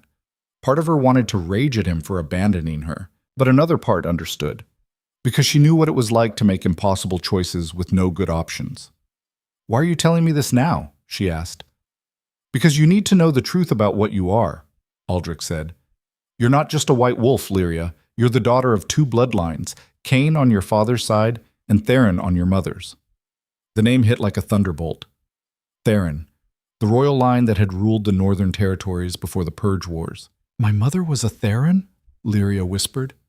The last of her line. That's why Iron Ridge was so desperate to suppress you. You carry the blood of the two most powerful wolf dynasties ever to exist. If you fully awakened, if you claimed your birthright, you'd have the legitimate authority to unite every pack under your rule. Lyria's head was spinning. That's insane. I don't want to rule everyone. I know, Aldrich said gently. That's what makes you different from me. I wanted power for power's sake. You just want to protect your people. That's why you'll succeed where I failed. He stood, brushing pine needles from his pants. I came here to offer you a choice. Join me. Let me teach you everything about your bloodline, the history, the power, the responsibilities. Not to restart the Purge Wars, but to prevent them, to build something better than what we had before. And if I refuse? Aldrich's smile was sad. Then I'll respect your decision and disappear from your life. But know this, there are forces in the wolf world who will never accept you, who see you as a threat to be eliminated. And when they come for you, I won't be there to help. Lyria stood as well, meeting his gaze. I have Riven. I have my pack. I don't need you. Perhaps not, Aldrich agreed. But the offer stands. If you ever change your mind, you know how to find me. He turned to leave, but Lyria's voice stopped him. Did you love him? My father? Aldrich looked back, and his expression was raw. More than anything. Which is why losing him broke something in me I've never been able to fix. He paused. Don't make my mistakes, Lyria. Don't let pride or fear keep you from the people who matter. You've found your mate. Hold on to him. Fight for him. Because losing that bond is a pain that never heals. Then he was gone, disappearing into the forest like a ghost. Lyria stood alone in the clearing, her mind reeling from everything she'd learned. She was the last heir of two royal bloodlines. She had a grandfather who wanted to teach her to be a queen, and somewhere out there were enemies who would stop at nothing to see her dead. But as she shifted and ran back toward Iron Ridge, toward the home she'd built, and the pack she'd claimed, and the mate who was probably already searching for her, Lyria realized something important. She wasn't afraid anymore. Let them come. Let them challenge her. Let them try to tear down everything she'd built. She was a white wolf, the daughter of Kane and Theron, the alpha who'd survived poison and exile and a blizzard that should have killed her. And she wasn't done fighting yet. Inga. 6 months later, the Northern Territories held a formal ceremony to recognize Lyria as Alpha of Iron Ridge. Every major pack sent representatives. The ceremony was held in Silverstone Hall, the same place where Lyria had defeated Declan and claimed her birthright. But this time, instead of hostile stares and whispered threats, she was greeted with respect. She'd earned it. Iron Ridge had transformed under her leadership. The poisoning program had been dismantled, the corrupt council exiled, and a new culture of strength through unity established. Young wolves flocked to her pack, drawn by stories of the alpha who'd risen from nothing to claim everything. Lyria stood in the center of the ceremonial circle, dressed in formal white, a color she'd once hated but now wore with pride. Riven stood beside her, magnificent in black, his hand resting possessively on her lower back. Alpha Garrett stepped forward, carrying an ornate silver collar, the mark of recognized Alpha authority. "Lyria Hale," he said, his voice carrying through the hall. "You have proven yourself in combat, in leadership, and in service to the wolf world. By the authority of the Council of Alphas, I recognize you as Alpha of Iron Ridge, with all rights and responsibilities that title entails." He fastened the collar around her neck. It was heavy and cold, but Lyria wore it like a crown. The hall erupted in howls, hundreds of wolves acknowledging her authority. Lyria threw back her head and howled with them, her voice rising above the crowd. And when she looked out at the gathered wolves, she saw something she'd never seen before directed at her. Not fear, not pity, respect. After the ceremony, Riven pulled her into one of the private rooms off the main hall. Before she could ask what he was doing, he kissed her, deep and claiming and full of promise. "I'm proud of you," he murmured against her lips. "I couldn't have done it without you," Lyria said. "Yes, you could have, but I'm glad you didn't have to." Riven pulled back slightly, his gray eyes intense. "I have something for you." He reached into his jacket and pulled out a small wooden box. Inside was a ring, simple silver with a white stone that caught the light like captured moonlight. "Lyria Hale," Riven said, his voice rough with emotion. "Will you do me the honor of becoming my wife? Not just my mate, but my partner in everything. My equal, my advisor, my—" "Yes," Lyria interrupted, laughing through sudden tears. "Yes, absolutely yes." Riven slipped the ring onto her finger, and Lyria felt the bond between them surge with warmth and joy and absolute certainty. This was right. This was home. Not a place, not a territory, but this man, this bond, this moment. "I love you," she whispered. "I love you too," Riven said. "My white wolf, my queen." Lyria kissed him again, and through the window behind them, the first snow of winter began to fall. Once, snow had meant death, exile, the frozen wasteland where she was left to die. Now it meant something else entirely. Survival, transformation. The reminder that even in the coldest, darkest moments, strength could bloom. Lyria had been poisoned, exiled, left for dead in a blizzard. She'd been told she was worthless, broken, less than nothing. But she'd survived. She'd awakened her wolf, claimed her birthright, and built something new from the ashes of what had tried to destroy her. And standing beside the man she loved, wearing the collar of alpha authority and the ring of eternal commitment, Lyria finally understood the truth. She wasn't the girl they'd tried to erase. She was the queen they'd created by mistake. And she was just getting started. In the shadows beyond Silverstone Hall, Aldrich Kane watched his granddaughter through the window. He saw her happiness, her strength, her absolute certainty in the life she'd chosen. And for the first time in 20 years, he smiled without bitterness. "Goodbye, Alexander," he whispered to the son he'd lost. "Your daughter is everything you hoped she'd be. She'll be all right." Then he turned and disappeared into the night, leaving Lyria to write her own story. One that didn't need him, one that she'd earned entirely on her own.